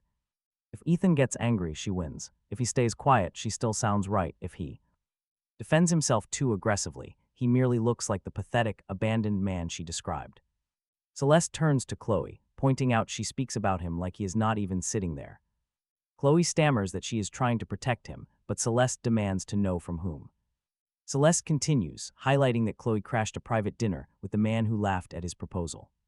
She exposed his pain to strangers, calling him reckless, and now frames it as protection. Chloe tears up instantly, too fast, the wealthy diamond bracelet woman notices, as does Langford. It is a tiny but real crack in her facade. Chloe argues she never asked Mason to laugh, which is technically true. She lives in technicalities, but Ethan hits her hard by pointing out she simply stayed. That strikes a raw nerve. Mason steps in quickly, claiming this is exactly his point.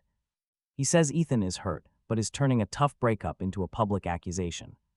Celeste retorts that her reputation is not helped when her own employee brings her fiancé's ex-girlfriend to a private dinner to analyze him in front of investors. That reminder of his employee status stings Mason. His shoulders tense. As the room drifts, Bianca notices and quickly shifts her tactics. Demanding they be less polite, she braces the terrace and turns to Ethan. She asks about the proposal ring Mason mentioned. Ethan's stomach drops instantly.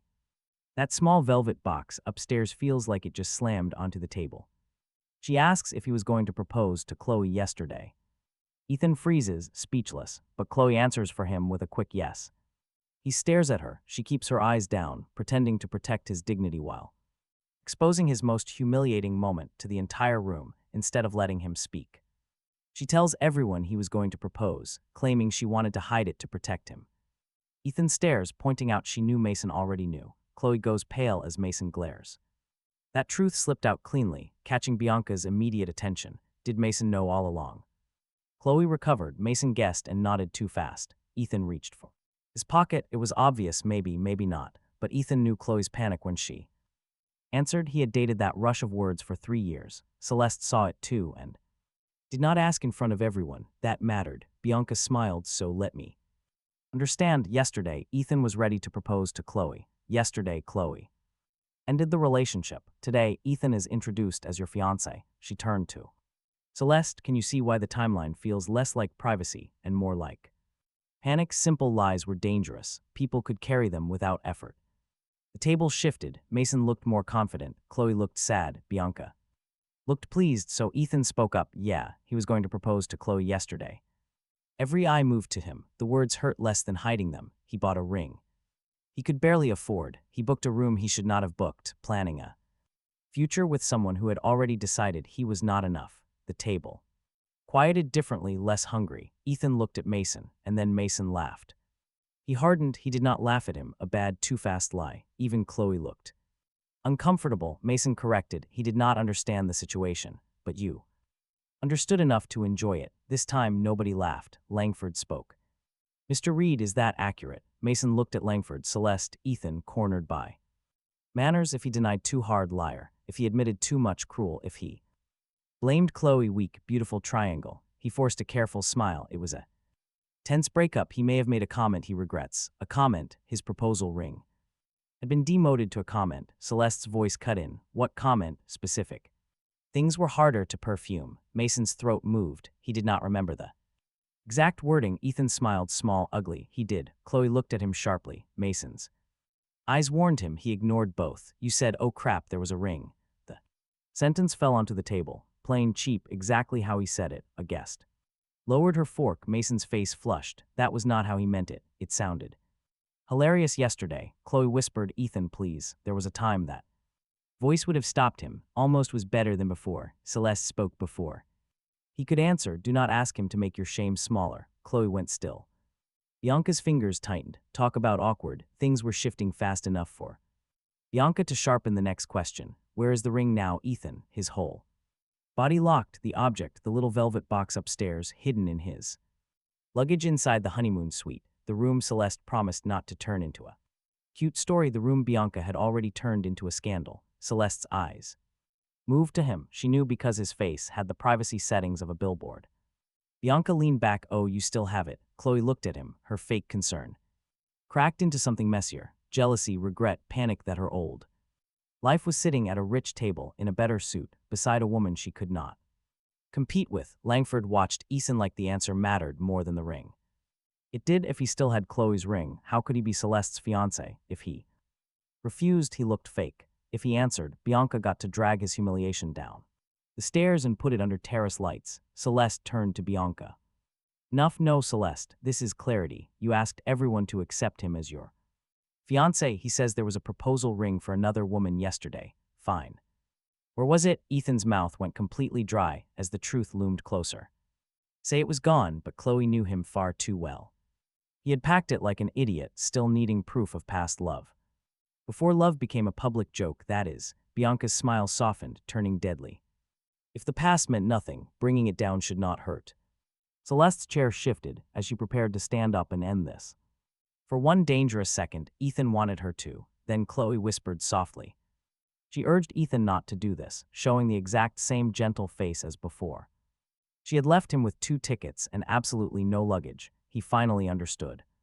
Chloe did not want to protect him from humiliation. She wanted power. She wanted to be the only one who knew his deepest wounds. Bianca wanted the ring as a weapon, while Chloe wanted it as a secret. Mason just wanted the attention gone. Ethan turned his gaze to Celeste. She simply waited, letting him choose. That scared him more than Bianca did. Bianca demanded to know where the ring was, as the entire terrace waited. Ethan looked toward the hallway and the room where his past sat boxed up. Then he told the truth, upstairs. Silence fell over the table. Bianca's smile widened as she demanded he bring it. She ordered him to fetch the ring, as if she was simply ordering dessert. For one humiliating second, Ethan actually prepared to stand up. But then his pride caught up with him. Bianca smiled wider, while Chloe's fingers tightened and Mason stared blankly. He looked like he wanted the floor to open and swallow him. Celeste commanded Ethan to sit. He froze as she looked directly at him. There was no panic, only the calm expectation that he still had dignity. His hand dropped from the chair. Slowly, Ethan sat back down. Bianca mocked his fear. Celeste turned, refusing to mistake cruelty for clarity. That line cut clean, forcing a few guests to look away from Bianca. Langford's eyes sharpened. Bianca laughed it off, noting Ethan had confessed. If their engagement is real, why is showing the ring such an issue? Because it is not yours, Celeste replied. Bianca claimed it was relevant, but Celeste knew she just wanted to humiliate him. Doing so was easier than admitting she stole a private photo for a scandal. Bianca's fingers tightened around her glass in a brief, tense movement. It was a small crack, visible only to those watching closely. Natalie saw everything. Mason stayed quiet, despite normally loving the spotlight. His silence tonight proved he had completely lost his usual bravado. Langford finally intervened, warning Celeste that walking away would solve nothing. Celeste rose from her chair, her movements incredibly smooth and controlled. Everyone watched her stand. She agreed, but insisted she chose the setting. She looked right at Langford, addressing his doubts about her composure. She was not panicking. She was refusing to turn a man's pain into entertainment. For one quiet second at that table, Ethan actually forgot how to breathe. The logical reason was simple. She was just protecting her fake fiancé. He was simply an essential piece of her ongoing damage control strategy. She did not explain how her hand hovered near his shoulder and waited, not grabbing, just waiting, giving him a choice. That almost hurt more. He stood up. Bianca watched him rise. Chloe watched too, but her face had completely changed. Jealousy was hiding behind concern, and it did a terrible job. She had thrown him away yesterday because he was too small for her future. Now, another woman stood up. In front of rich people, protecting the very part of him Chloe left bleeding on the sidewalk. Apparently, Chloe did not like seeing someone else hold that space. Celeste told Natalie to end this conversation, and Natalie stepped forward, announcing dinner would continue, while Miss Whitmore and Ethan took a moment. Bianca laughed softly, calling a moment convenient. Natalie looked right at her. So does cruelty when called concern, Natalie replied. That comeback almost made him smile. Security moved near the terrace doors, subtle as a wall in suits. Celeste walked first. Ethan followed beside her. As they passed Mason, his eyes stayed down. Petty part of him wanted to whisper that he probably would not understand the same line Mason had thrown at him with his badge yesterday, but he did not. His throat felt too tight. Chloe moved before they reached the doors, calling him. Celeste stopped, so did Ethan. Chloe took a step forward, her cream dress catching the terrace lights, her face soft enough to fool anyone who had not survived her up close. Mason grabbed her wrist lightly, muttering for her to stop. Mason clearly did not want her talking anymore. Every time Chloe opened her mouth, the room got closer to yesterday. Yesterday was where Mason looked least like a winner. Chloe slipped her wrist free without looking at him. Mason noticed, so did Celeste. Bianca absolutely noticed. Chloe looked at Ethan again, claiming she just wanted to talk to him. Her voice was quiet enough to pretend privacy and loud enough to perform. Celeste's face cooled, stating he was leaving. Chloe's eyes moved to Celeste. For the first time, her softness cracked into something sharper, snapping that she knew he was leaving. She was speaking to Ethan. The terrace felt the claim in those words, his name in her mouth, his history in her tone. Celeste did not step back, warning her to speak carefully. Chloe smiled, sweet on the surface, rotten where it counted. She apologized that this became public, claiming he knew her and never wanted people laughing at him. He stared at her, knowing Mason stood right there. Stood 2 steps behind her, the man who laughed first, the one she chose anyway. He countered that she kept saying what she never wanted, but never what she did. Her smile flickered, a real flicker of weakness before she recovered, saying she knew he was angry, but begged him not to let Celeste turn his pain into something useful for her. Her eyes shot to Celeste on that last word. It was territory, not concern. Celeste noticed too. She stayed silent, which annoyed Chloe more than any argument would have. Chloe took another step forward, claiming nobody here knew how much he gave her or how hard he tried when he thought someone loved him. She knew exactly where to press. Every sentence sounded like genuine care. Every sentence reminded the room he was the one begging for love to be enough. Celeste's hand touched his sleeve lightly, a reminder that he was not standing alone. Chloe saw the touch, and a raw emotion flashed across her face. Jealousy, not because she loved him properly. If she had loved him properly, she would not have left him outside his apartment with 2 suitcases and a ring burned in his pocket. No, Chloe was only jealous because he was supposed to stay miserable after she left, pack the ring, delete the photos, become a sad little story she could pretend she handled kindly. But instead of that, he was standing right next to Celeste Whitmore, and Celeste was touching his sleeve. Chloe's voice sharpened by 1 tiny degree. Ethan Carter. His full name cut through the night air before they reached the hallway. Natalie's head snapped toward her. Mason's face went tight. Celeste's hand stopped on his sleeve. Bianca's smile slowly crept up behind Chloe. The missing piece, his stomach dropped. Chloe had not slipped, she had aimed. Natalie moved first. Security, the nearest guard, stepped between Chloe and the terrace doors, but it was too late. Bianca's friend near the table lowered her phone too quickly. The screen flashed black as she locked it. Natalie saw it. Bianca's smile became almost gentle. Ethan Carter, Bianca repeated. The way she said his full name made it sound less like an identity and more like a door unlocking. Chloe lowered her eyes. She looked sad, but she did not look surprised. The last stupid piece of him stopped making excuses for her. Celeste turned fully toward Chloe. You keep saying you are protecting him, but every time you speak, he loses something. I only said his name, Chloe argued. No, Celeste countered. You gave it to someone who has been trying to find it all day. The dinner table was no longer the trap the whole resort was. Natalie stepped beside him. Move. This time he did. Not joke. Celeste guided him through the terrace doors and into the private corridor. Warm ocean air vanished behind them. Marble reflected their legs as they walked. Security followed closely. For 3 seconds, the only sound was his breathing. Then the elevator chimed. A couple stepped out, saw Celeste, saw him, and slowed down. Someone whispered, "Is that him?" His full name had been loose for less than a minute, and the world already felt smaller. Natalie cursed softly. That was new. Natalie seemed like the kind of woman who scheduled curses in advance. Her tablet chimed. Already, Ethan asked. She turned the screen toward them. A new gossip post appeared. No photo, text on a pale blue background. Celeste Whitmore's mystery fiancé is Ethan Carter, recently dumped by another woman. He planned to propose to yesterday. Replies stacked fast. Ethan Carter, he was proposing yesterday. Cover story confirmed. Poor guy or paid guy, someone. Find his socials. His mouth went dry. Not mystery man him. Ethan Carter. Full names him. Ethan Carter, full name. Well, great, he muttered. He just got upgraded from scandal accessory to searchable idiot. Nobody laughed.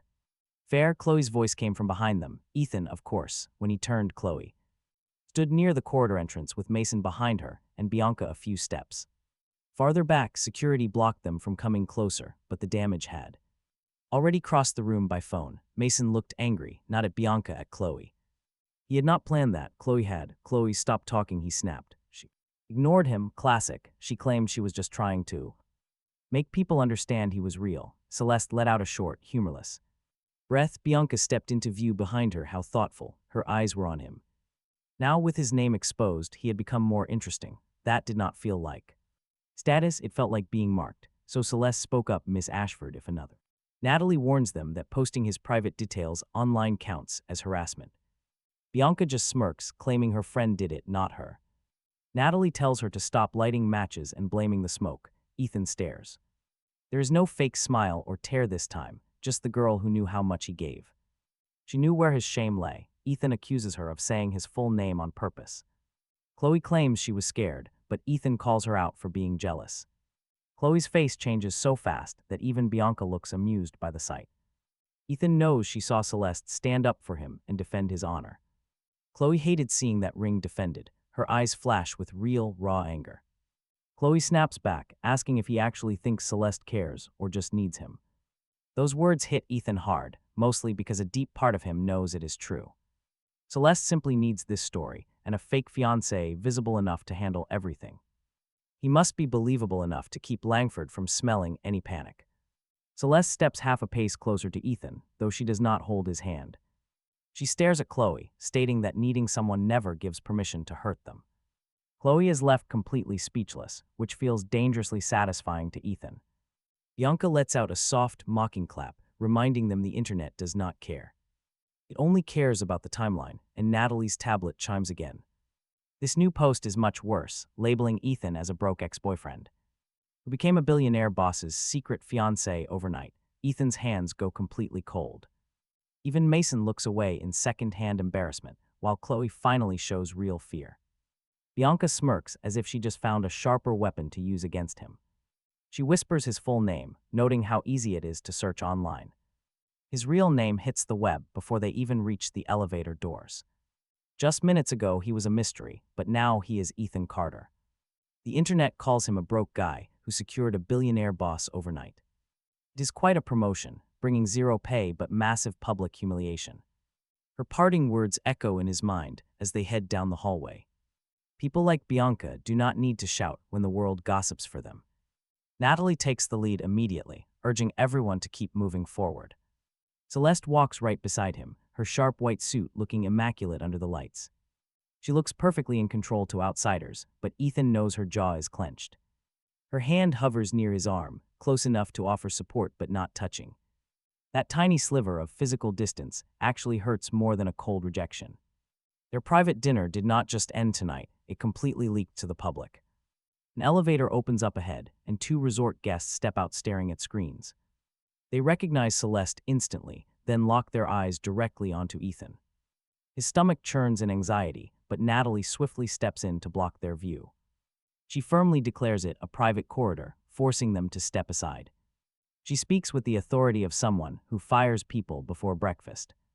They quickly duck into a quiet service corridor tucked far behind the lobby. The warm golden luxury suddenly fades into harsh white walls and plain doors.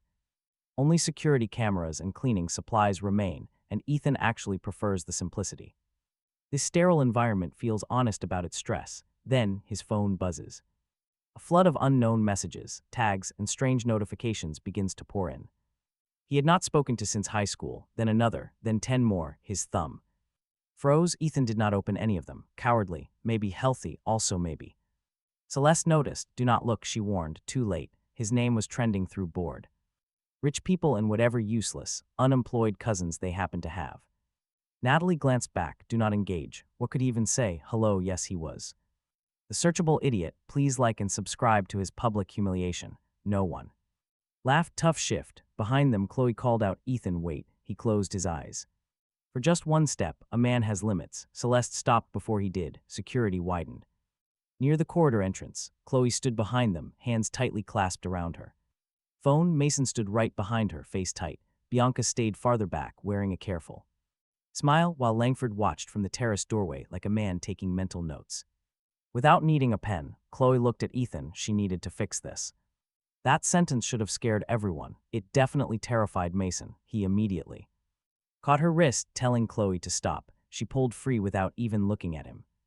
Wow, that small gesture said more about their relationship than any speech.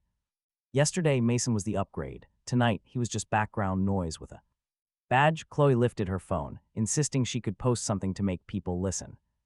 Ethan's brain needed a second, then it caught up and wanted to shut down. She claimed she was just trying to help, but Celeste snapped back instantly. Chloe stared. Celeste told her she had helped enough. Then Bianca spoke from behind, them suggesting they let her clarify. If Chloe really cared, her statement might calm people down. Natalie looked at Bianca, stating nothing she suggested ever calmed anything. Chloe's thumb hovered over the screen as Mason stepped closer. He warned her not to post. For once, Mason actually had good advice. That should have made Chloe pause, but it did not. Ethan, she insisted. If she stayed silent, everyone would think Ethan was a complete liar. But Ethan fired back. They only thought that because she leaked his name. Was real. Funny how yesterday, real was the problem. That hit her hard. She stared at her phone, whispering that she was posting anyway. Natalie snapped. Chloe tapped the screen. It is terrifying how much damage a thumb can do. Natalie's tablet chimed 3 seconds later. She went still. Celeste turned, demanding answers. Natalie showed them the post. White text over a beige background, of course. It was beige. Even her public damage control had gentle lighting. She begged people not to attack Ethan, calling him a good person who was deeply hurt. Their relationship ended painfully, leaving him incredibly vulnerable. She only hoped nobody would exploit his pain while he tried to heal. Ethan read it twice. The words seemed kind, which made them incredibly cruel. Phrases like deeply hurt and vulnerable. She never called Ethan unstable, but made everyone draw that exact conclusion. Within seconds, one of Bianca's friends had already reposted the message. A toxic gossip headline popped up right under it. Ex-girlfriend confirms. Ethan Carter was heartbroken right before Celeste Whitmore's sudden engagement reveal. The comments flooded in, calling it a cover story, so he got dumped yesterday. Poor guy got used. Celeste is ruthless, but Chloe seems kind. Ethan stared. Chloe seems so kind. A bitter laugh got stuck in his throat, burning. Chloe looked at him over her phone, her expression begging him to understand.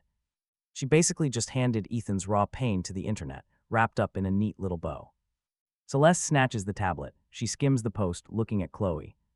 Accusing Chloe, she points out how this alleged protection actually hurts Ethan, completely ignoring orders. You confirmed his vulnerability, Celeste snaps, and practically handed ammunition to everyone using it against him now. Chloe looks toward Ethan, desperately claiming, Ethan knows I care. Something deep inside Ethan goes completely quiet. He is not healed, just exhausted beyond any words. No, he says flatly, I only know you love looking like you care. Chloe flinches. It is not enough to completely break her, but enough to crack her sweet facade. Now everyone can see it. Langford looks between Chloe, Celeste, and Ethan, his entire demeanor shifting. It is not sympathy in his eyes, but pure doubt, a doubt not planted by Bianca. Mason moves suddenly, saying he is going back to dinner. Nobody stops him. He walks over to the staff door leading back to the terrace and taps his badge. Tapping his Whitmore Global badge against the scanner, a sharp red light flashes with a beep. Mason freezes at the beautiful sound. He swipes again, still red. It is even funnier the second time. He glares at the scanner like it insulted his family. He demands answers from Natalie, who coldly informs him his access has been paused. Protesting his assignment to corporate hospitality, he stands there while Natalie just stares at his badge. She points out that makes it worse. Nearby, a security guard's mouth twitches. Ethan's mouth twitches too. He might be suffering, but he is definitely not dead yet. He still enjoys a badge failure. Mason lowers his voice, pleading to Natalie. Insisting he leaked nothing, she snaps back that he brought an unauthorized guest inside. Discussing the fiancé before investors turned a private humiliation into a corporate risk. This turned a guest's humiliation into a major reputation risk. He claims he was protecting them. She tells him to consider himself protected from doing more. That single sentence almost heals 3 years of endless bullying. Not fully, but a little. Mason looks at Celeste, begging for a chance to explain. Celeste tells him he will, but not in this hallway, and not with Chloe speaking for him. Chloe snaps, defensively claiming that she is not making any statements on Mason's behalf. No, Ethan fires back. You are making statements for yourself, using everyone else as decoration. The hallway goes quiet. For 1 second, Ethan sees the truth. He spots the real anger hiding beneath Chloe's soft face. Then she blinks, instantly playing the victim, and gasping that she cannot believe his words. Total victim play, typical Chloe, fast enough to give whiplash. Langford steps into the corridor. Everything is public now, leaving no room for softness. He glares at Chloe's post. By morning, the questions will start. People won't ask if Celeste had a secret romance, but how she managed it. They will ask if she used a heartbroken man as a cover story. The heavy words hit Ethan first, then Celeste. The worst lies always use real pieces. Ethan was heartbroken. Celeste did use the fiancé story. The engagement was a total sham. Put those exact facts in Bianca's mouth. Add Chloe's voice and a gossip headline, and the truth looks guilty anyway. Natalie's tablet chimes once more. Someone just dug up an old photo of them. It is a picture of Ethan and Chloe from 2 years ago, smiling together. She leans on his shoulder, with a caption calling him her safe place. Now the internet compares it to Celeste's lobby photo, old Ethan versus the new, stiff Ethan. Beside a billionaire, the caption below asked, from safe place to secret fiancé. In 1 day, Ethan's stomach turned. That was private, he said.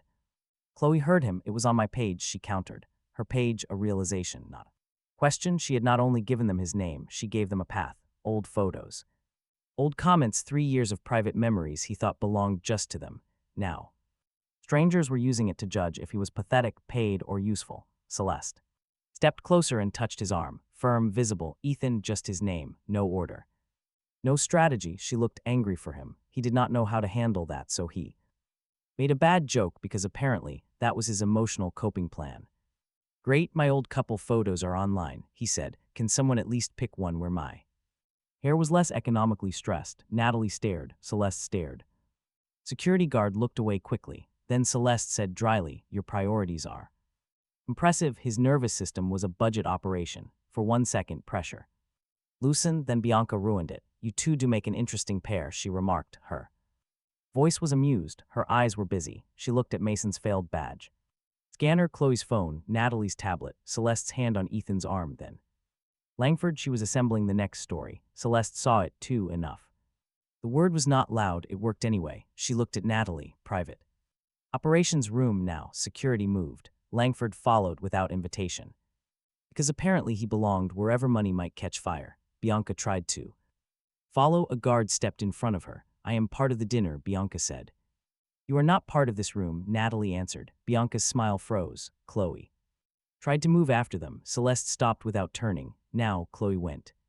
Still Celeste looked back, eyes locked on her. You do not get private access to the man you made public. Security opened the operations room. Inside, the resort's polished surface disappeared. Wall monitors, staff schedules, security feeds, property maps, a coffee machine fighting for its life in the corner. Finally, a room that looked as tired as Ethan felt. Natalie connected her tablet to a wall screen. One box showed the gossip count. One showed Chloe's post. One showed the old photo. One showed the hallway camera. Chloe stood outside with her phone in both hands. Mason stood behind her, badge useless against his chest. Bianca waited farther back. Watching everyone like she was choosing the next wound, Ethan's life had become a security presentation, very professional, very horrible. Natalie. Refresh the gossip feed. Heartbroken ex-boyfriend becomes a billionaire's secret fiancé after one night in the honeymoon suite. Comments moved faster. Cover story, she used him. He looks desperate. Chloe tried to warn everyone. That last comment offended Ethan personally. Celeste read the headline once. Her face did not change, but one finger pressed against her sleeve hard enough to wrinkle the white fabric. Langford noticed. So did Ethan. Bianca's version was working, not fully but enough to make Celeste look like a powerful woman using a broken man as a shield, enough to make Ethan look like a desperate rebound with a hotel room number, enough to make Chloe look kind.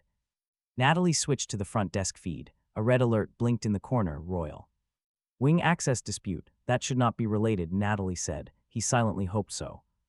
Unrelated things still exist here. No one answers. Bad sign.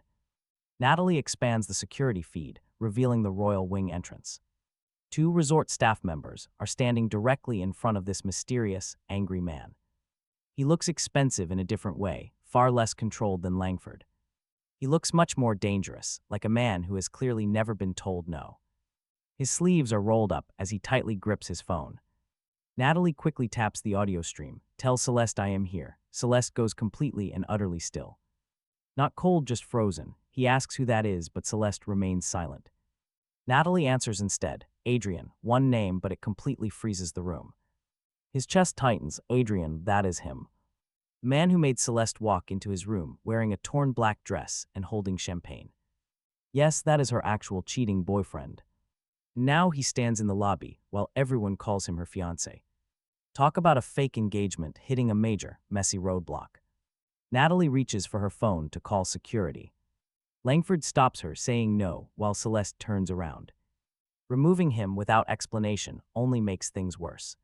He almost laughs. The absolute only thing worse than being a fake fiancé is being fake engaged to a woman whose real, cheating boyfriend just walked in. On the security feed, Bianca suddenly notices something interesting. Her head turns toward the lobby, then back to the door. A slow, wicked smile appears on her face, showing she has clearly smelled fresh blood. Chloe notices Bianca's sinister expression and turns to look while Mason slowly raises his eyes. Mason looks up too. Inside, Adrian's voice grows clearer. He demands they tell Celeste to come down right now. A staff member steps forward, but Adrian lifts his phone. He claims she blocked him after completely overreacting to last night. Celeste's face changes instantly, not embarrassed, but showing a look of deep, painful hurt. His anger flares, overreacting, such a familiar, cheap word.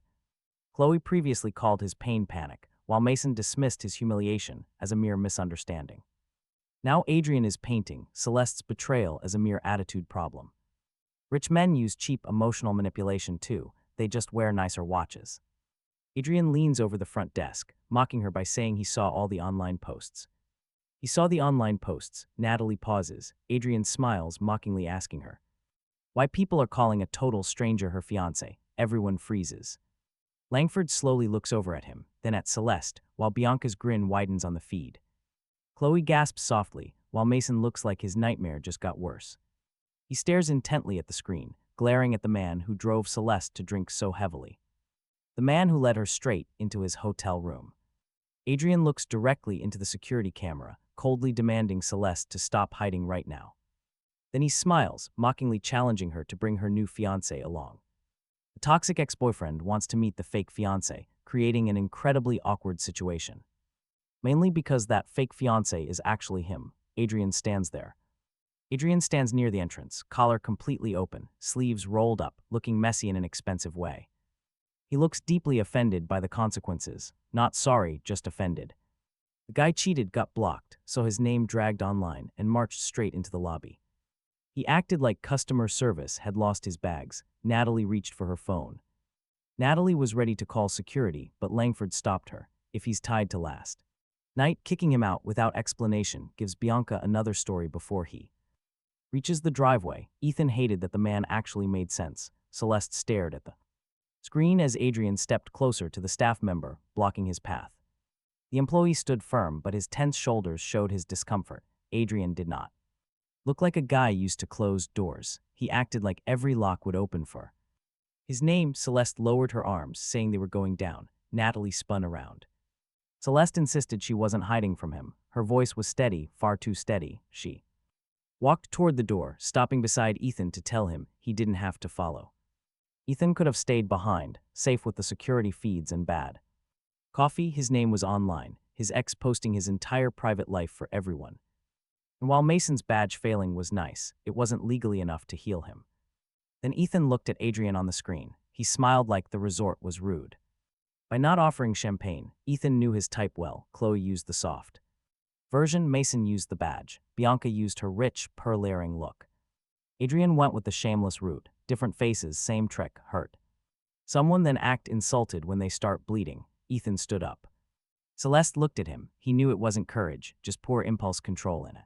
Suit, but Celeste understood. Natalie sighed, warning them not to improvise. Ethan looked at her, asking if they had met tonight. Unfortunately, the hallway was not empty. Chloe, Mason, and Bianca waited there like walking bad decisions. In fancy clothes, Bianca smiled first, asking where they were going. Natalie stepped in before Celeste could answer, saying, "Definitely not with you." Bianca touched her chest, acting offended. Ethan muttered it was accurate as Celeste walked past. He followed right beside her, a position that felt like an emotional hazard. Chloe moved instantly, calling his name, but Ethan didn't stop. She followed, begging him not to let things get worse. He reminded her she had already posted his personal drama online. Worse, already had a reserved table. He snapped. She claimed she was protecting him, so he told her to retire. A security guard near the elevator made a sound, maybe a cough or support. The elevator doors slid open. Celeste stepped in first, and Natalie followed. Langford stepped in, looking like he belonged anywhere money was about to burn. Ethan entered right beside Celeste. Bianca tried to step in too, but Natalie blocked her with one finger, saying no. Bianca tried to push, claiming this was a resort.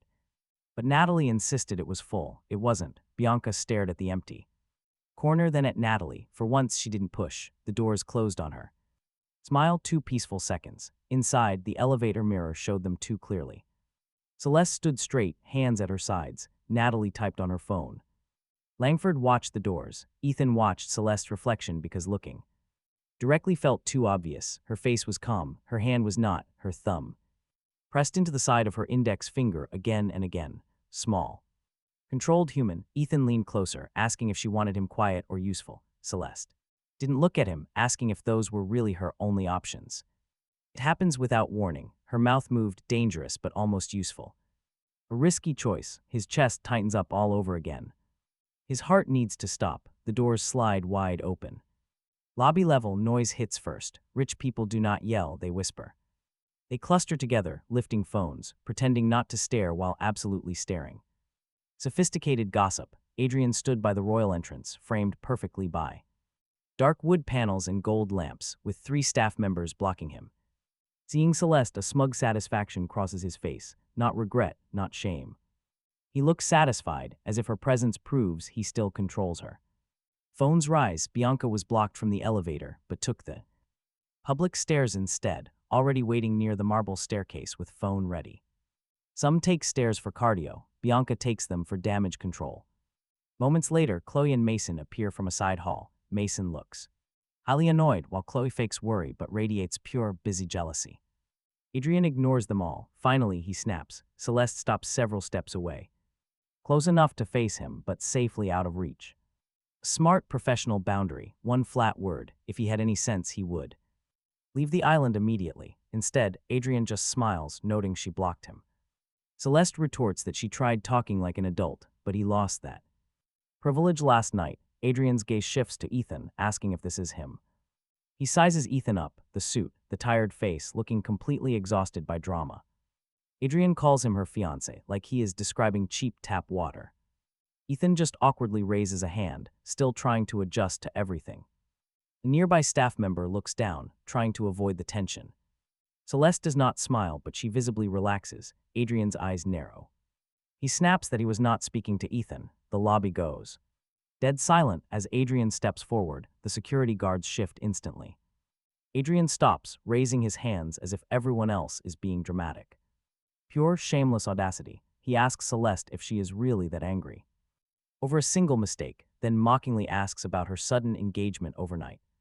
He laughs, calling his cheating just one minor slip. The phrase lands heavy. It is the classic excuse toxic people love to use.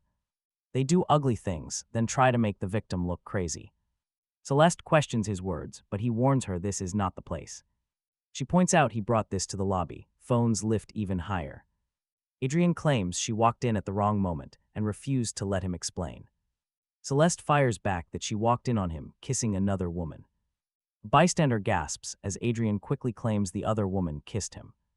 Pathetic but fast, Celeste reminds him his hands were on her waist.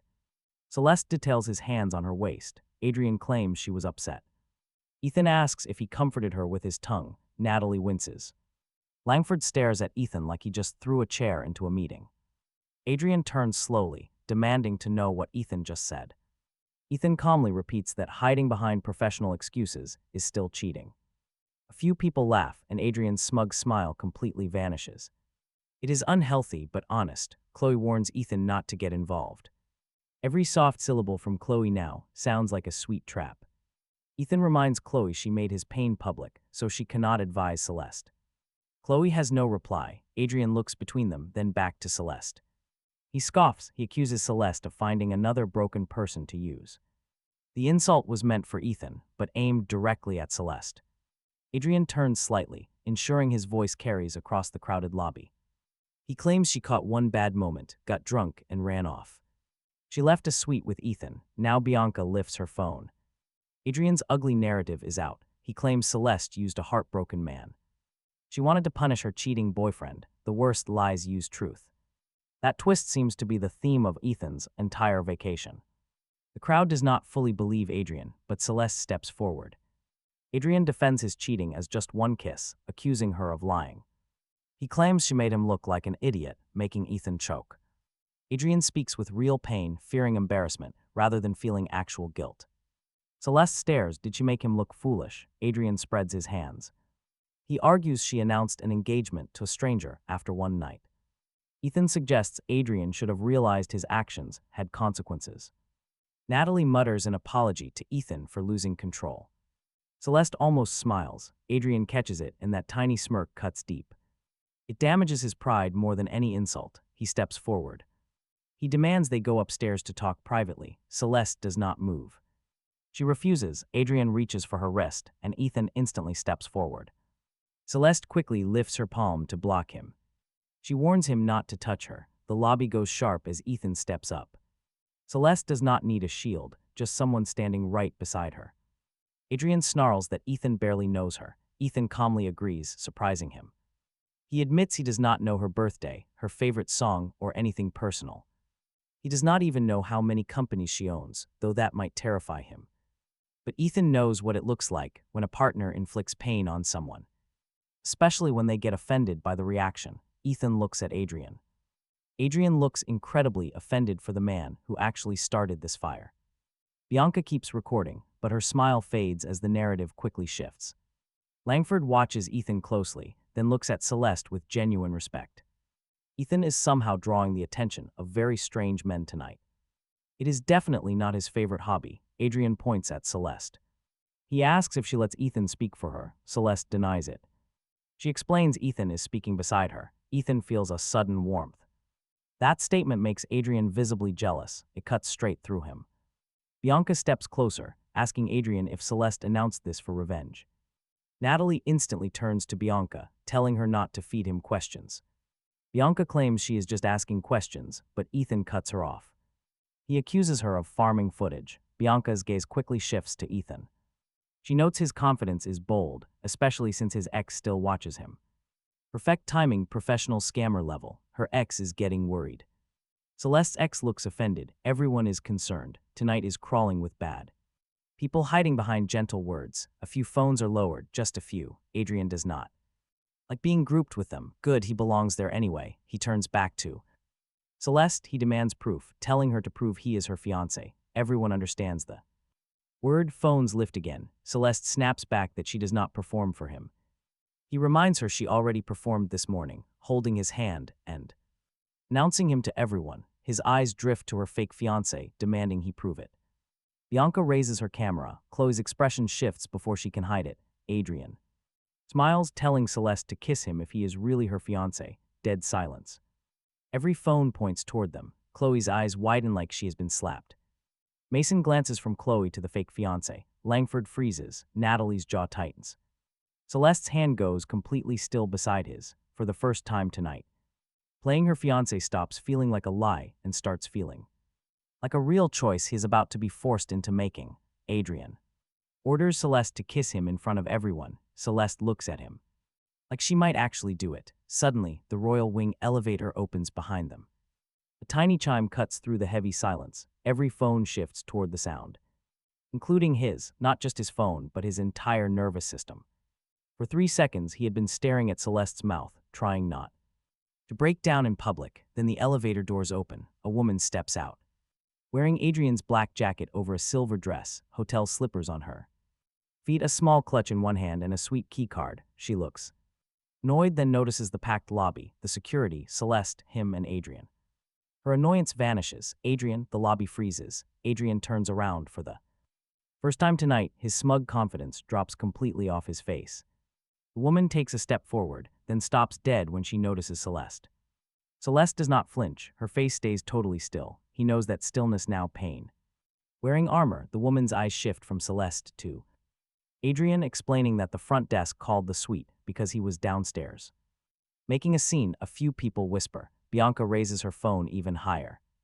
She ordered a side of drama and got an entire buffet. Adrian lifts a hand, ordering her back upstairs. Terribly wrong move. Even the fake fiancé knows that.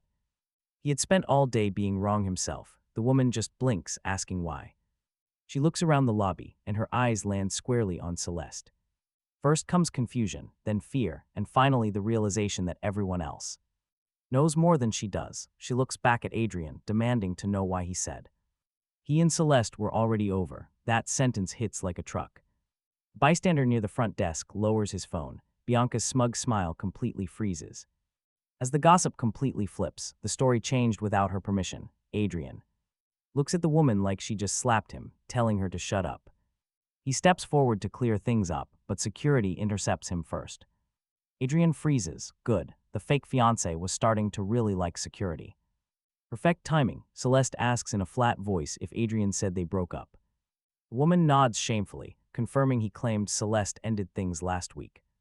The lobby shifted. No gasps. Rich people saved drama for the wrong wine.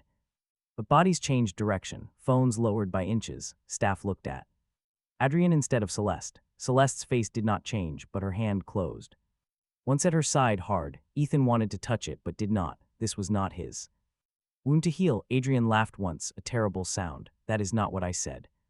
You did, Ethan muttered. He only said things were complicated. Complicated was apparently code for available. A couple of people laughed. Adrian cut his eyes toward Ethan. You should shut up. Celeste moved half a step beside him. He should not. His brain had no idea what to do with that. Dangerous things that felt good. New category. Bianca stepped forward. Well, this is becoming unfortunate. Natalie looked at her. For whom? Bianca did not answer because the answer had changed. 5 minutes ago, Adrian made Celeste look reckless. Now his fair partner stood in hotel slippers at the royal wing elevator wearing his jacket, explaining that he lied to her too. That was no rumor. That was a man stepping on his own neck. Adrian pointed toward the elevator. Go upstairs. The woman did not move. That was when Ethan realized she was not Bianca or Chloe. Maybe careless, maybe vain, maybe stupid, but enough to believe a rich man's smooth half-truths, but she looked like someone just learning what game she had been invited into. I asked you last night, she said, her voice lower. I asked if she knew. Celeste's eyes moved to Adrian. The lobby followed. She misunderstood, Adrian said. Again, Ethan asked. Adrian snapped. What? Sorry, but it is impressive. Every woman around you misunderstands things exactly when your hands are somewhere they should not be. Natalie warned Ethan. This time he shut up, mostly because Celeste's mouth twitched. Adrian saw it, his face flushed. You think this is funny? He asked her. No, the word killed every small laugh in the lobby. Celeste walked one step closer. Security shifted with her, but she lifted one hand and they stopped. Her voice stayed low. You cheated on me, lied to her, followed me downstairs, called my pain in Overreaction demanded private access to my room, tried to touch me, and then ordered me to kiss another man in front of strangers because your ego was. Bleeding, the woman in silver stared at Adrian. Chloe's lips parted, Mason swallowed. Langford watched Celeste like he was seeing the morning scandal rebuild itself in front of him. Celeste finished. No, Adrian, I do not think this is funny. For once, Adrian had no answer ready. The woman in silver slowly pulled his jacket off her shoulders. Everyone watched. She held it out. Adrian did not take it. The jacket hung between them like evidence with sleeves. Bianca lowered her phone by 1 inch, tiny. But I saw it. Her clip was no longer clean. The woman placed the jacket on the front desk counter. I did not know, she said to Celeste. Celeste looked at her for a long moment. Now you do. No forgiveness, no screaming. Door closing, the woman stepped back toward the elevator wall, holding her clutch with both hands. Adrian hated that because she had stopped helping him. He turned to Celeste. You are enjoying this. You came here to embarrass me. You kissed him, Adrian snapped, pointing at Ethan. He blinked. Not yet. Bad, very bad. His mouth saw disaster and added seasoning. Chloe's expression hardens instantly. That single, sharp sentence reminds everyone of the near miss. That almost kiss Adrian demanded, the one ruined by the very woman who destroyed him. Phones shoot up again. Adrian throws his hands wide, looking desperate and shameless. He insists, you still haven't proven anything. This entire performance is about me. You want to punish me, fine, but don't pretend this guy actually matters. Chloe steps forward, calling out Ethan's name. Her voice is soft but shaky. Real panic slips through as she pleads, you don't have to let her prove anything with you. Mason watches her closely. He finally realizes her concern is entirely focused on Ethan. Chloe doesn't notice, but Adrian smiles. She just handed him the perfect line. See, he says even his ex knows he is just being used. Vulnerable, heartbroken, a convenient cover. It's funny how cruel people find soft words. Just a pretty way to hide the knife. Ethan looks over at Chloe. Yesterday, he might have stepped back, apologized, or even thanked her for caring. But today, he watched her hand his name to Bianca under the guise of protection. Exploiting his pain for a cheap post, he is learning, slowly and painfully. Ethan speaks up, agreeing she is right. Chloe's eyes widen. Adrian's smile sharpens. Ethan turns to Celeste, telling everyone that she doesn't have to prove anything. The lobby goes quiet. He glares at Adrian, and you don't get to order her around. Not to save your failing apology tour. Adrian's smirk dies instantly. Beautiful. Ethan is starting to love that look. He turns back to Chloe. If Celeste kisses him, it won't be because of their fear or embarrassment. Or because Bianca needs a cleaner video. Chloe stands there, mouth agape. No words come out. Then Celeste softly speaks his name and he looks at her. The noisy lobby doesn't fade. Phones and rich onlookers remain very present. But Celeste is only looking at him now. Her cold mask has slipped, revealing the vulnerable woman underneath, the one who woke up in his room. Smeared makeup clinging to a champagne bottle because fear was easier than panic. The one who called him nobody, yet spent the day proving how much she hurt. She takes a step closer, just one step, and his lungs completely freeze up. She stops right in front of him, whispering, not for him, it is not a question. Yet she waits. Adrian demands, Bianca records, Chloe warns, and Mason watches. Langford judges, Celeste waits, plenty of time for Ethan to step away. He doesn't move, not for him, he replies. Her hand gently touches his lapel. The room goes dead silent, a phone buzzes somewhere, and then Celeste kisses him. No staging, no dramatic music, no perfect angles, just a real, honest moment. Her fingers on his jacket, his hand hovering uselessly near her waist. His brain completely shuts down as her warm lips press against his. 2 seconds that stretch out, and honestly, the whole lobby just disappears. He should be thinking about the cameras, the lies, the crowd, everything. He should remember they met less than a day ago, but he doesn't care. All he can think right now is a single, breathless word, oh. Celeste pulls back slowly, but neither of them steps away just yet. That might be a problem. Bianca's phone is still raised, her smirk frozen. This footage won't help Adrian. He demanded proof, and he clearly hates the answer. Chloe watches from the side corridor, completely stunned as the reality sinks in. She presses her hands against her chest. No fake concern, just pure, ugly shock. An ugly jealousy clear enough for Mason to notice. He looks at Chloe, then Ethan. Then Celeste, slow realization washes over his face. Chloe did not look at him. Once during that entire kiss, it is a quiet, brutal punishment. Meanwhile, Adrian Takes a step back. For a guy who demanded proof, he looks incredibly offended by the evidence. He claims they did this to humiliate him. Celeste's hand lingers on Ethan's lapel. For a split second before letting go, coldly noting he managed to humiliate himself. A sound ripples through the crowded lobby. Not laughter, but recognition. People are no longer watching Celeste explain anything. They are focused on Adrian losing his mind. Bianca tries to recover, claiming a forced kiss does not make an engagement. Real, it does not, Ethan agrees, but asking for one reveals exactly what kind of person. Wanted proof. Bianca's smile instantly freezes. Chloe steps forward, calling Ethan's name. Mason reaches for her wrist. This time she does not pull away, not because she wants him, but because she completely forgot he was even there until he touched her. That might actually be worse. She reminds him they were marrying yesterday.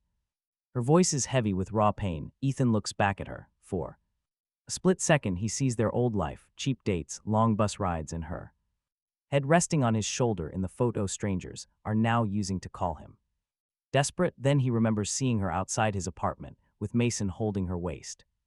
Yesterday, Ethan says, "I still believed you cared." Chloe flinches. Mason grips her wrist tighter. Adrian laughs bitterly, calling the display touching. He mocks them for finding wounded little speeches to match their pathetic performance. The woman in silver looks at him, coldly telling him to stop. Completely unexpected, Adrian turns. She stands near the elevator wall, arms crossed, no longer trying to blend in. She accuses him of lying to her and humiliating Celeste. Now he is angry because she kissed someone else after he practically demanded she do it. That truth hits hard. Adrian stares at her, but she proudly lifts her chin, repeating that he needs to stop. Security moves closer, while Natalie steps forward. She informs Adrian he is no longer allowed near Miss Whitmore's private room or the royal wing without a guard. Adrian glares at Celeste, asking if she is letting an assistant ban him. No, Celeste replies coldly. She is letting her say it politely, beautiful, terrifying. Adrian glares at Ethan, raw ego showing, growling that this is not over. Classic move. Villains really need to workshop better exit lines. Ethan tells him he has said enough tonight and should go rest. A woman near the lounge snickers aloud, then quickly covers her mouth. Too late. Adrian definitely heard it. Security steps forward. Countless phones are pointing at him now, at the woman, at the discarded jacket, and at his pale face post-kiss. The narrative has shifted, and for once Bianca could not control exactly where the gossip was going. Adrian turns and walks toward the lobby exit with a security guard keeping pace. Beside him, not dragged out, just escorted carefully. Important enough to warrant politeness, yet exposed enough to detest every single second. The woman in silver cast a single look at Celeste. Offering a quiet apology, she got nothing back, no softness, no cruelty. Celeste simply warned her to avoid men who call women complicated. Nodding, the woman left Adrian's jacket on the counter. She walked out alone, good for her probably, but Ethan had his own issues. He had to survive his own story. Just then, Natalie's phone buzzed. The video was spreading fast, filmed by Bianca's friend from one angle. Someone else had another perspective, and a new headline quickly appeared online. It claimed Celeste kissed her secret fiancé after confronting her cheating ex. Comments flooded in. People wondered if Ethan Carter was real while roasting the ex. The internet was hooked, and the hallway rumor had transformed into a public story. Now Ethan's face, his full name, and his lips were plastered right in the center. Ironically, his lips were performing much better online than his resume ever had. At least his first viral moment featured good tailoring, though Natalie did not laugh. Tough crowd. Celeste glanced at the clip once, before locking her gaze onto Ethan. That look was more dangerous than their 2-second kiss. This look demanded real answers. Stepping closer, she told him to come upstairs, making his legs instantly freeze. It was an impressive failure of motor skills. Did she mean her hotel room? The exact room he was supposed to enter last night, Royal Wing, room 1208. Behind them, Chloe softly whispered his name, but Ethan refused to turn around. Celeste noticed his hesitation, and so did Mason, just as the elevator doors parted. Warm gold light spilled out. Somewhere upstairs, room 1208 waited. Celeste held her hand out, open, steady, not pulling. The whole lobby watched as his phone buzzed. The viral clip was spreading fast. The kiss was everywhere, moving far faster than he could process. But Celeste's hand was still right there, waiting. For the second time in 24 hours, room 1208 became extremely dangerous. She had invited him upstairs after kissing him right in front of everyone. It sounded incredibly romantic, but you already know smartphones ruin everything. The glowing elevator stood ready, practically begging him to make another reckless decision. A beautiful path to disaster. Still, Celeste held her hand out. No pressure, just waiting. Behind them, the entire lobby stared in absolute silence. It was like they forgot how to blink. Bianca kept her phone aimed high. Nearby, Chloe stood frozen with her hand tightly pressed against her chest. Mason was right beside her, but his focus had shifted entirely to Chloe. Let him enjoy that view. Meanwhile, Natalie stood right by the elevator. Her hand gripped her phone, looking like she already anticipated the next major crisis. Langford watched silently as Celeste kept her hand open, waiting for Ethan. Then Chloe softly called out his name, Ethan, a deeply familiar sound. It used to make him spin around automatically, but this time he did not budge. Not out of heroism, but his body finally realized it had a choice. He stepped in with Celeste, the doors closing just as Chloe lunged forward. Security quickly shifted, and Mason caught her wrist to pull her right back. Chloe stared down at his grip, seemingly forgetting Mason was even attached to her. The elevator doors closed on that expression. Ethan wanted to frame it, petty. It was healing. The elevator rose. Natalie stood with them, plus a security guard near the doors. Good. Romance was far less dangerous with witnesses. Well, maybe. Natalie checked her phone. The viral clip had 3 different angles now. 3, Bianca's friend, a guest near the lounge, and someone at the front desk. Great, Ethan's kiss now had better coverage than most political elections. The security guard stared straight ahead with the professionalism of a man. Fighting for his life, Celeste did not check her phone, staring at the elevator doors. Her fingers seemed relaxed, but Ethan could see the faint wrinkle near her sleeve where she had been pressing earlier. The kiss had not made her calm. It simply moved the danger somewhere else, while Natalie kept reading. The current captions varied: cheating ex exposed, billionaire CEO kisses secret. Fiancée or Ethan Carter kisses Celeste Whitmore after ex confrontation. Ethan's full name beside hers still felt wrong, like discount luggage beside it. Private jet being called a matching set. Some even claimed he kissed her. For money, nice. Ethan was glad capitalism made the guest list. Celeste turned her head. Do not read those, she warned. He was not, but Natalie was. Narrating his public execution, Natalie lifted her eyes, saying she could stop. No, Ethan said. Keep going. He liked knowing which part of his dignity was on fire. Celeste looked at him fully. Ethan. After that kiss, his name and her voice became a massive problem.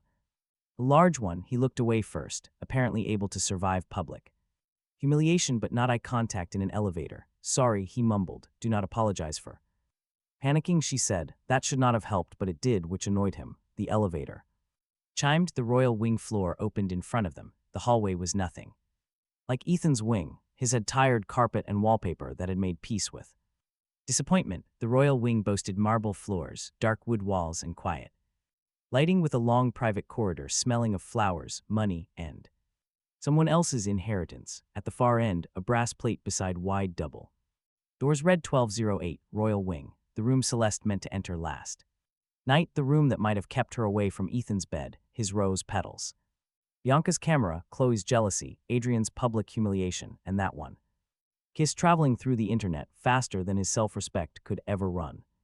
Maybe with Ethan's luck, some new disaster would have crawled out of the minibar. Celeste stopped at the door. For the first time since the lobby, she hesitated, small, almost invisible. Our guy was getting pretty good at noticing her almost invisible disasters. Natalie noticed too, quickly offering to stay outside.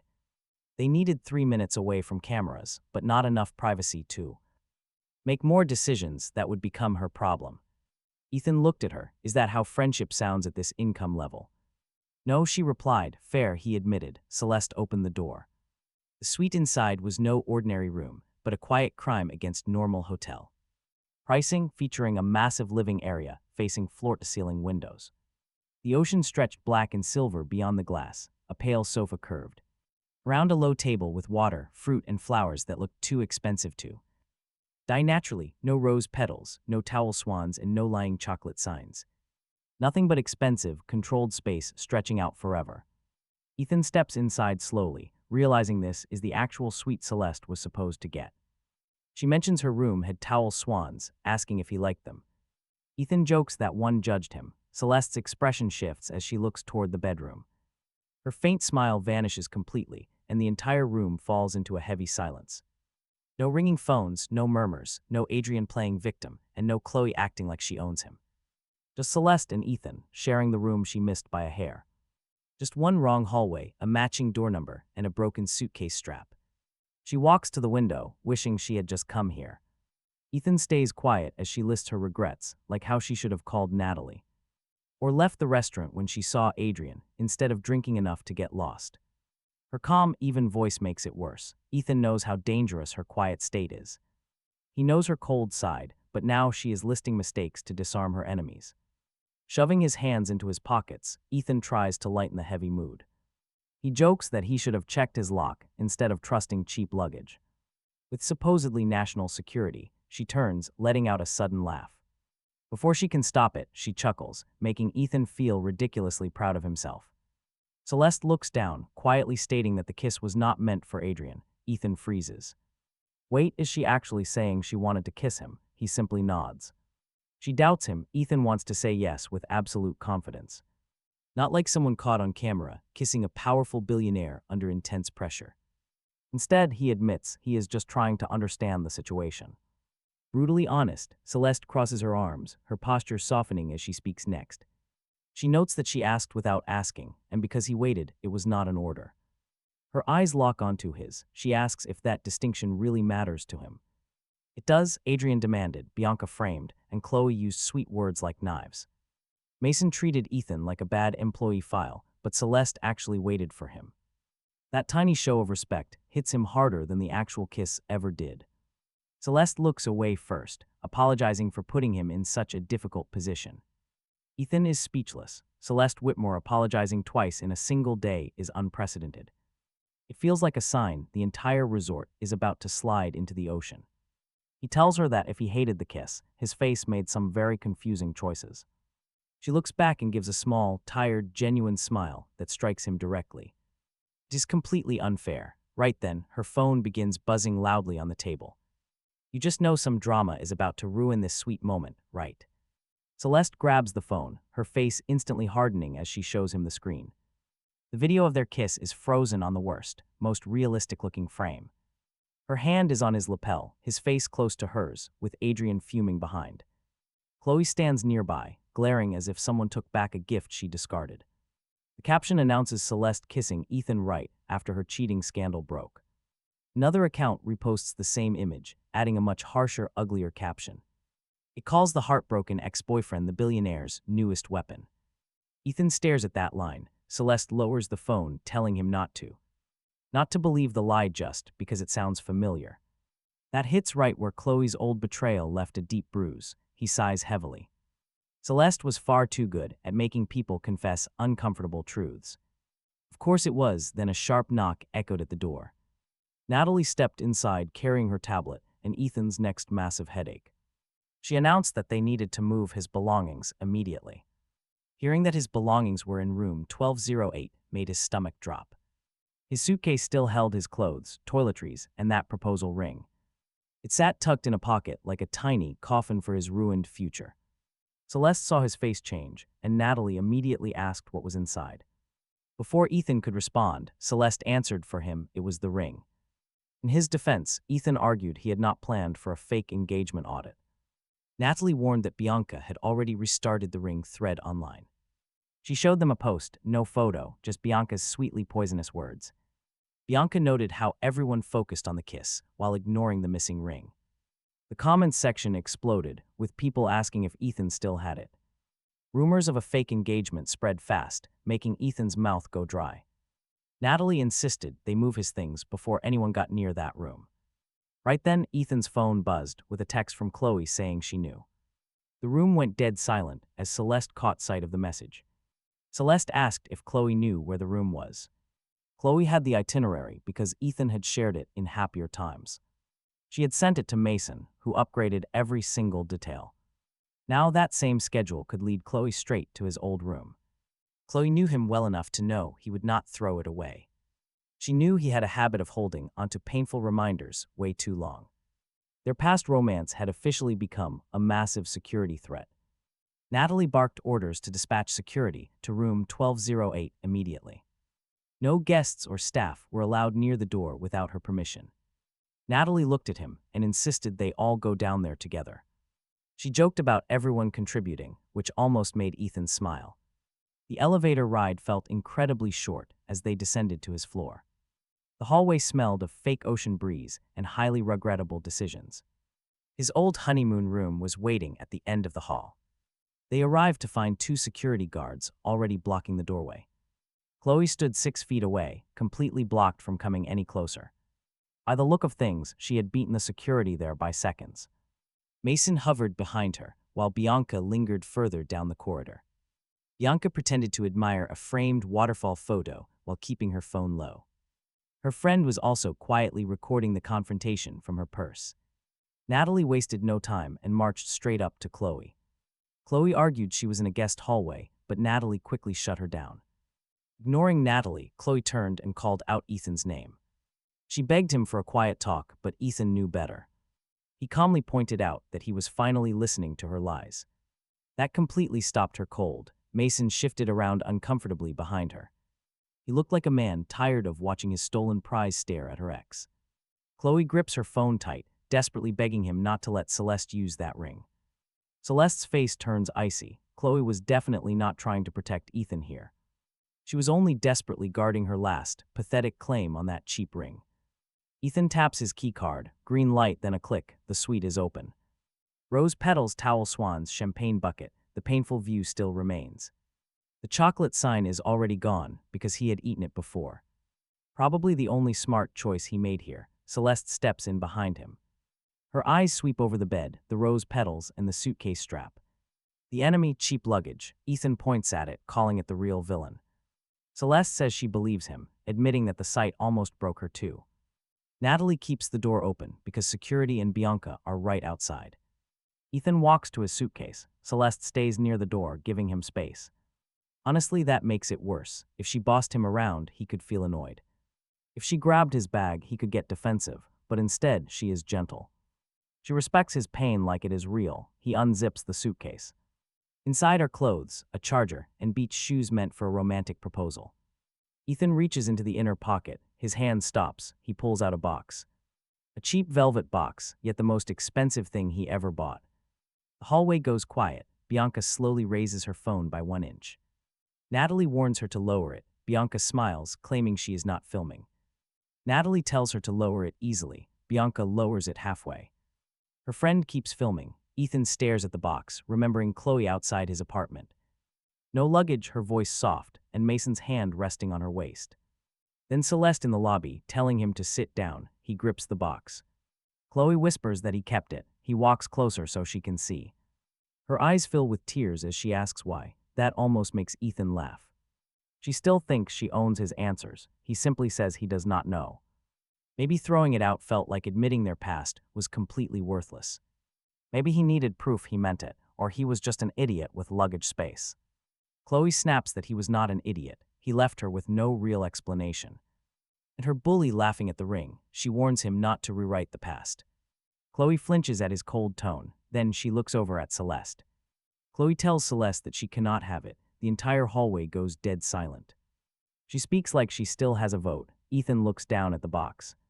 He tells her he was not planning to. Bianca's camera phone twitches.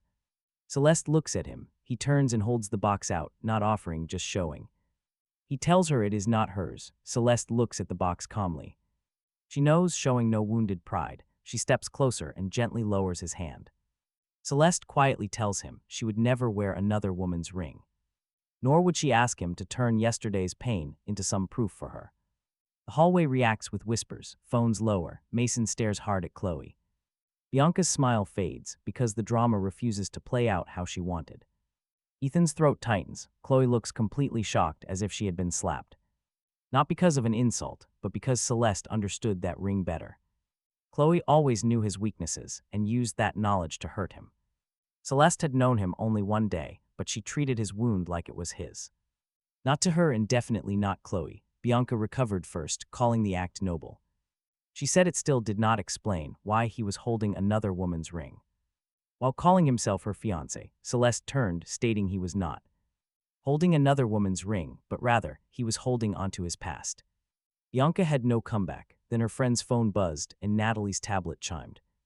Ethan's stomach dropped. Natalie looked down, freezing completely. Ethan asked what was wrong. She turned the tablet. A new photo was online, showing Ethan in the doorway of honeymoon wing 1208, holding a velvet box with Celeste beside him. The caption read that Ethan Carter was still carrying the ring bought for his ex. Underneath, comments multiplied, noting he kissed Celeste but kept Chloe's ring. They mocked the fake fiancé, claiming Celeste only uses broken men. Ethan's chest went cold. Bianca lowered her phone with a perfectly innocent expression. She claimed she did not post it. Natalie's eyes moved to Bianca's friend. The friend tucked her phone away too late. Celeste's face sharpened. Chloe stared at the post, then at Ethan, looking truly terrified of her creation. She seemed afraid of what she had helped make. Ethan squeezed the ring box. Its sharp edges pressed hard into his palm as Celeste stepped beside him. Standing beside him, Natalie took a call, listening for 3 seconds. She looked up, stating that Langford wanted both of them downstairs immediately. Bianca's satisfied smile returned. Ethan stared at the ring box in his hand. His old future, this new lie, and everyone trying to control both. He slipped the box into his pocket. Natalie watched, asking if he wanted help. Ethan looked at the elevator and refused, his voice sounding steadier than he felt. He was tired of other people trying to explain what his pain meant. Celeste looked at him, and something in her expression shifted. Natalie stepped aside. The elevator doors slid open at the end of the hall. This time he walked toward them with the ring hidden and the truth catching up.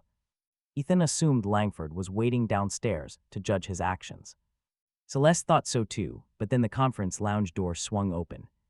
And Celeste Whitmore froze so suddenly that Ethan almost crashed into her.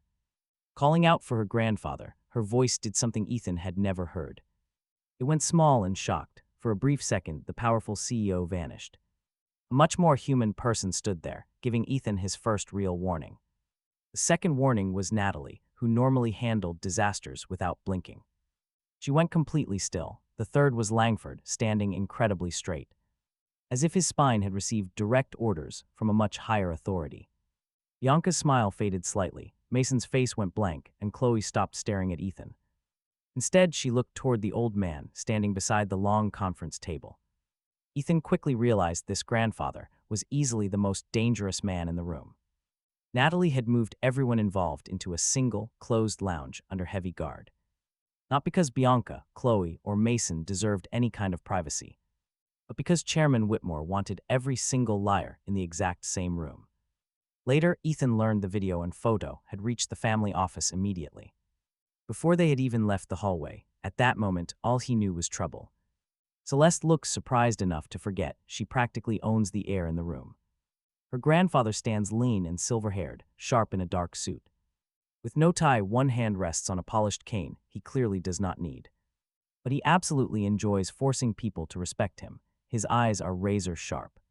The kind that makes wealthy liars freeze mid-sentence out of survival instinct.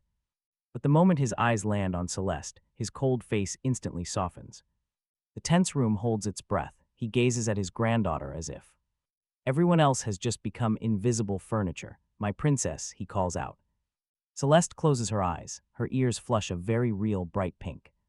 Ethan had seen this woman stare down Bianca, Adrian, Langford, and entire lobbies of cameras without even blinking, yet this single old man makes her look like she wants to vanish into the nearest decorative plant. "Grandfather." She mutters, "Please not here." "Why not? Did you stop being my princess because investors are watching?" Langford immediately looks down at his table. Natalie studies her tablet like it contains sacred scripture, while Ethan stares straight ahead because laughing feels like a fast track to the grave. Celeste keeps her face strictly composed, looking like she is begging God for a trapdoor. "I run a global company," she whispers. "Yes, very proud, but still my princess." Ethan looks at the ceiling, finding no help. The old man steps closer. Security does not move. He gently touches the side of her face with 2 fingers, incredibly gentle. "Did you eat?" Celeste goes even redder. "Grandfather, that is not an answer." "I ate," she says. He turns to Natalie. Natalie does not lie. 3 bites of fish and half a glass of water. Traitor, a highly useful traitor. Celeste glares at Natalie like she will Remember this forever, Chairman Whitmore sighs, my princess. Fights scandals, investors, and useless men, yet skips dinner. I was busy, she protests. You were upset. The room grows quiet in a very different way. Deep family silence, the kind where everyone knows they are seeing private moments. They were never supposed to witness. Celeste looks away first, his gaze softens for a single breath, then his eyes slide past her, locking onto Ethan. All warmth vanishes instantly. Cue the final boss music. He sizes Ethan up and down, taking in the black suit, tired face, and the hidden ring box in his jacket. That kiss is fresh, you, the old man demands. Ethan points at himself, me. Celeste closes her eyes again. Ethan, she says. Her grandfather raises an eyebrow. Way too much, Natalie mutters. Ethan glares at her, taking heavy note of that. The chairman steps closer. You are Ethan Carter. Yes, sir, the man from the honeymoon. Sweet, unfortunate but accurate, Ethan replies, the man who kissed my princess. Ethan speaks before survival instincts kick in. Technically, she kissed me, he says. The entire room dies. Sadly, Ethan remains completely alive to see every reaction. Natalie shuts her eyes as Langford quickly looks away. Mason's mouth drops open. Bianca's smile creeps back. Chloe. Looks like that one sentence punched her straight in the chest.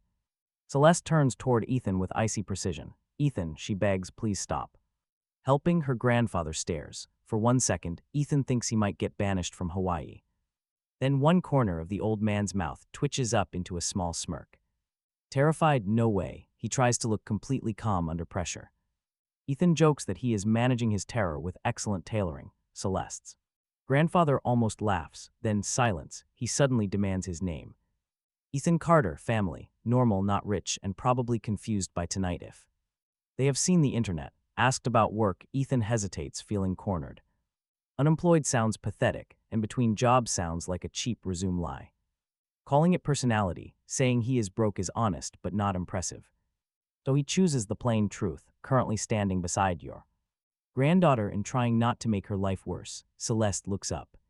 Chairman Whitmore's gaze sharpens, warning him that is not a profession. No, sir, but this is way tougher than any standard job interview. Natalie lets out a small sound. Could be pain, could be approval, with her. Basically cousins. The grandfather points at the table, commanding him to sit. Ethan sits immediately. Celeste sits right beside him, which everyone notices. Chloe glares at the gap between their chairs. Mason watches her reactions. Bianca quietly adjusts her phone. Chairman Whitmore's eyes drop to Celeste's hand resting near Ethan's. She pulls it back slightly, too late. He saw it, my princess, he says. Celeste pleads, do you like him? The room freezes. Ethan forgets how to sit. Celeste stares back, protesting that is not the issue, it is her issue. Grandfather, they kissed in a lobby. That is complicated. The grandfather glances over, looking utterly puzzled. Ethan admits it is fair. Celeste glares and he raises his hands. He knows stop helping. The old man's cane taps once. Enough. The playful grandfather vanishes. Chairman Whitmore arrives, looking coldly at Langford. Did you call them? Langford's voice stays smooth but extremely careful. The ring photo changed everything, did it? Langford's silent pause says yes. He wishes yes did not sound stupid. Bianca quickly uses this opening. Chairman Whitmore, no one wants to hurt Celeste. They only want to know if Ethan is truly beside her or still tied to Chloe. She serves this fake concern like poisoned dessert. Talk about snake behavior. Whitmore turns toward her. Are you Miss Ashford? Bianca smiles and confirms. He asks if she took that first photo. Her smile holds. She just took a photo. He stares in silence. He says she smiles like she sells poison in gift wrap. Total silence. Ethan looks down, trying desperately to hide a massive grin. If he looks at Bianca, he will laugh, and he wants to live. Bianca's face remains perfect, but her eyes flash with brief, ugly rage. Her sweet concern returns. I understand you are protective of Celeste, she says. Yes, he replies with no apology. Then he turns to Chloe, and you. Chloe straightens, hoping kindness might save her. That is a terrible mistake. Nobody invited kindness here. She claims she only wanted to help Ethan. Mason is tired of hearing that. The chairman looks at her phone. You helped by giving his name to the woman hunting him. She claims she was scared. He asks if she helped by posting he was vulnerable. She pleaded for mercy. He points out she followed him, crying near a ring. Abandoned, not a single sound came out of Chloe's mouth. The old man leaned on his cane. You threw him away yesterday, he said. Now another woman stands beside him, and suddenly you remember he has value. Chloe flinched hard while Mason looked down, watching the woman he chose. Get described so brutally by a man who met her 5 minutes ago. Chairman Whitmore looked at Mason, and you are the upgrade. Mason stiffened, stammering, "Sir, I." "Close it, the silence suits you better." Ethan coughed that line almost. Healing his childhood, Natalie did not look at him, but her disapproval felt freezing. It rolled across the table like cold air. Chairman Whitmore's eyes dropped down. Mason's badge, Whitmore Global. "Yes, Chairman, you brought an unauthorized guest into my granddaughter's private dinner." Mason admitted he made an error. "You laughed at Mr. Carter's proposal yesterday." Mason looked at Ethan then. Way mumbling it was a difficult situation. Chairman Whitmore looked bored. "Give Ms. Veil your badge." Mason froze. Everyone felt the consequence arrive. It was visible. Simple, beautiful. Mason slowly unclipped the badge. Yesterday it had been a crown. Tonight he placed it down like borrowed status being. Returned, the plastic hit the wood with a flat sound. No explosion. No dramatic speech. Perfect. Natalie picked up the badge. Access remains paused. Chloe stared at it, then at Mason. For the first time, she truly saw him. Chose without the job, watch, bonus, or shiny future. He stood there, looking so much smaller, not ruined, just smaller. Ethan enjoyed that more than a healthy man should. Bianca recovered first, saying with respect, "Chairman, none of this answers the ring, the final strike." The box inside his jacket felt heavier. Chairman Whitmore looked at Ethan. "Is it true?" Ethan did not pretend to misunderstand. "Yes," he replied. The room shifted, Chloe's eyes lifted, and Bianca's smile sharpened. Langford watched Ethan like his answer might decide tomorrow's headlines. "You still carry the ring you bought for this woman?" Chairman Whitmore asked. "Yes." After kissing his granddaughter, Ethan's throat tightened. "Yes." Celeste turned toward him, not hurt but listening, somehow harder. Ethan reached into his jacket, pulling out the black velvet box. This time he did not open it. Everyone had already seen enough of his grief sparkling under bad lighting. He set it on the table in front of him. The box looked small on the polished wood, too small to have caused this much damage. Chloe stared at it like it had come home to her. That made the answer easier. "This ring was not proof that Chloe loved me," he said. His voice was not loud. It did not need to be. It was proof that I was willing to believe she did. Chloe's face collapsed by one careful inch. Ethan looked at her. "I bought that ring for the woman I thought Chloe was." Her eyes filled again. This time he did not look away, not the woman standing here tonight. The words landed clean. No shouting, no throne ring, just the truth. Finally said where she could not soften it before it reached the room. "Ethan." Chloe whispered no, one word. It felt better than expected, terrifying too. But better. You do not get to keep the version of me who believed in you and use him whenever you need to look kind. Mason looked at Chloe, the final crack. Because Mason finally saw what Ethan had been too heartbroken to admit. Chloe did. She didn't want him fully or honestly, just the part of him that loved her completely. She wanted to leave him, yet still own the softest room in his chest. That room was closing. Bianca turned to Celeste, calling it moving, but if he was her fiancé, where was her ring? Celeste reached across the table, picked up the velvet box, and placed it right back in front of Ethan, not near herself. Right in front of him. "This ring belongs to Ethan's past," she said. She did not need another woman's ring to prove who belonged beside her. The room quieted. Chloe flinched. Bianca's face sharpened. Langford looked from the box to Celeste, who continued, softer but steady, that she would not ask him to turn a wound into jewelry just for her reputation. That changed the mood slowly. People looked at Chloe, then Bianca, then the ring, and finally Celeste. Talk about a dramatic flip. The ring was no longer proof he belonged to Chloe. It was proof Chloe lost the man who once believed in her. Celeste's refusal made Bianca's accusation look pathetic. If Celeste was just using him, that ring would have been a convenient prop, a fake symbol for a headline, but she refused it. In front of everyone who mattered, Ethan's throat tightened up. Chairman Whitmore looked at him. He was broke, a brutal truth. Clearly he wasn't from her world, and he talked way too much. When nervous, also true, he kept a ring for a woman who didn't deserve it. Ethan stared at the box, and he had kissed the princess in a lobby full of phones. Again, technically true. Celeste called Ethan. He stopped. Progress. The chairman looked between them. Celeste's face had gone totally pink again. Grandfather pink, princess pink. If Ethan survived this night, he was going to remember that blush forever, though he'd never bring it up because he liked having All his limbs, the chairman still didn't like him. Celeste argued, grandfather, he talks too much, he is broke, and his timing is terrible. He carries old pain around like luggage and thinks technicalities will save him. Ethan opened his mouth, but Celeste looked at him and he shut it. Small progress, but important. Chairman Whitmore's mouth twitched. But the room waited. He looked at Celeste's face, at the blush she wanted. Gone by sunrise, but my princess does. Celeste went still. The pink deepened. She gasped, grandfather, what? For once, Celeste had no comeback, no fierce boss glare or sharp correction. She just looked away. That was answer enough. Ethan's brain short-circuited. Chloe saw it too, her face changing. Not jealousy now, but absolute loss. This was no forced kiss under pressure. This was Celeste standing by Ethan while her grandfather publicly called out her unspoken feelings, and she didn't deny them. Mason saw Chloe's crushed face. That was his ultimate punishment, not losing his badge. That look he stole Chloe just to feel like a winner. Now he watched her grieve the man she threw away. Chloe whispered his name as he pushed his chair back. She didn't look at him, and he swallowed. Ethan thoroughly enjoyed the moment. For his petty satisfaction, Chairman Whitmore turned to Bianca, saying as for her, Miss Ashford. Bianca straightened up, trying to force a smile. Her invitation had arrived late, bad timing. She was banned from all Whitmore family events.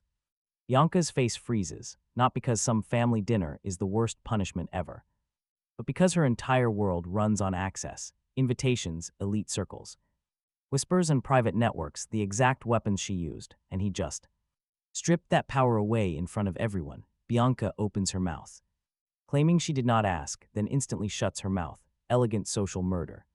With perfect table manners, Natalie looks down at her tablet, definitely enjoying this play. It is hard to tell, since her face only has two modes: emergency and invoicing. Chairman Whitmore shifts his gaze to Chloe. He tells her to leave Ethan alone. Chloe cries, claiming she truly loved him. Those words hit Ethan strangely, not because he believed her, but because some version of it was probably real once. Chloe is no cartoon villain. She just wanted comfort when it was easy, and status when softness cost too much. Maybe she loved him, or maybe just how he loved her. Tonight, that difference finally matters. The chairman says she should have protected him before another woman had to step in. Chloe stares at Ethan empty-handed. No clever excuses left, no soft concern, just panic from a girl losing her right to act like the victim. She whispers, asking to talk later, her final escape. Small, soft, and familiar. For a split second, the old Ethan stirs inside, the guy who wanted closure, kindness, and proof that 3 years actually mattered. Then he feels the ring box under his hand. He says no. Her face crumbles, but he keeps pushing. Because stopping is crueler. He is not her safe place anymore. Those words cut deep, recalling their old photos. For years, he actually liked being her protector. Tonight, saying no feels like severing a hand, and realizing it held a knife pointed right at him. Chloe covers her mouth. Mason stands up, not to defend her or fight Ethan. He just has nowhere comfortable to sit. Natalie nods towards security. The guard steps closer. Mason looks at Chloe, urging her to move. She still stares at Ethan. Everyone notices that is his defeat for the night. Quiet and ugly, the woman he chose refuses to look at him while being escorted out. He walks out first. Chloe follows. At the doorway, she hesitates. For 1 second, Ethan thinks she will call his name again. She does not. Good, some names need rest. Security guides them out. Bianca sits there, her face masked perfectly again, but too late. Perfect composure does not work after everyone has already seen the cracks. Langford finally speaks, telling the chairman this does not erase the board question. No, Chairman Whitmore agrees, but it definitely answers the question of his character. Langford pauses, looking at Ethan, then at Celeste, and finally the ring box. The board will still demand to know why he is involved. Celeste lifts her chin because she involved him. Her grandfather gives her a hard look, but she does not shrink. This is Celeste returning to her true self. But he stayed, she says. He could have walked away when things turned ugly, but he did not. He could have exposed her when she called him her fiancé without permission, but he did not. He could have used that ring to hurt Chloe, her, or even himself, but he did not. She looks at Ethan once, long enough to steal his breath away. She notes his bad timing. Natalie agrees it is very bad, and the chairman calls it terrible. Ethan raises one hand, mock thanking them. Celeste's mouth twitches, but he is not using her, she says. The room falls quiet. Langford studies her. Was she using him? That was the sharp question Bianca had been trying to poison. All night long, Celeste did not answer immediately. Good, answering too fast would have sounded too rehearsed. She looked at the ring box, then at Ethan, then at her grandfather. She admitted she was. That honesty was blunt, but apparently necessary at first. She explained that she used their fake story because it was the only thing that stopped Bianca's nasty rumors from completely destroying both of them.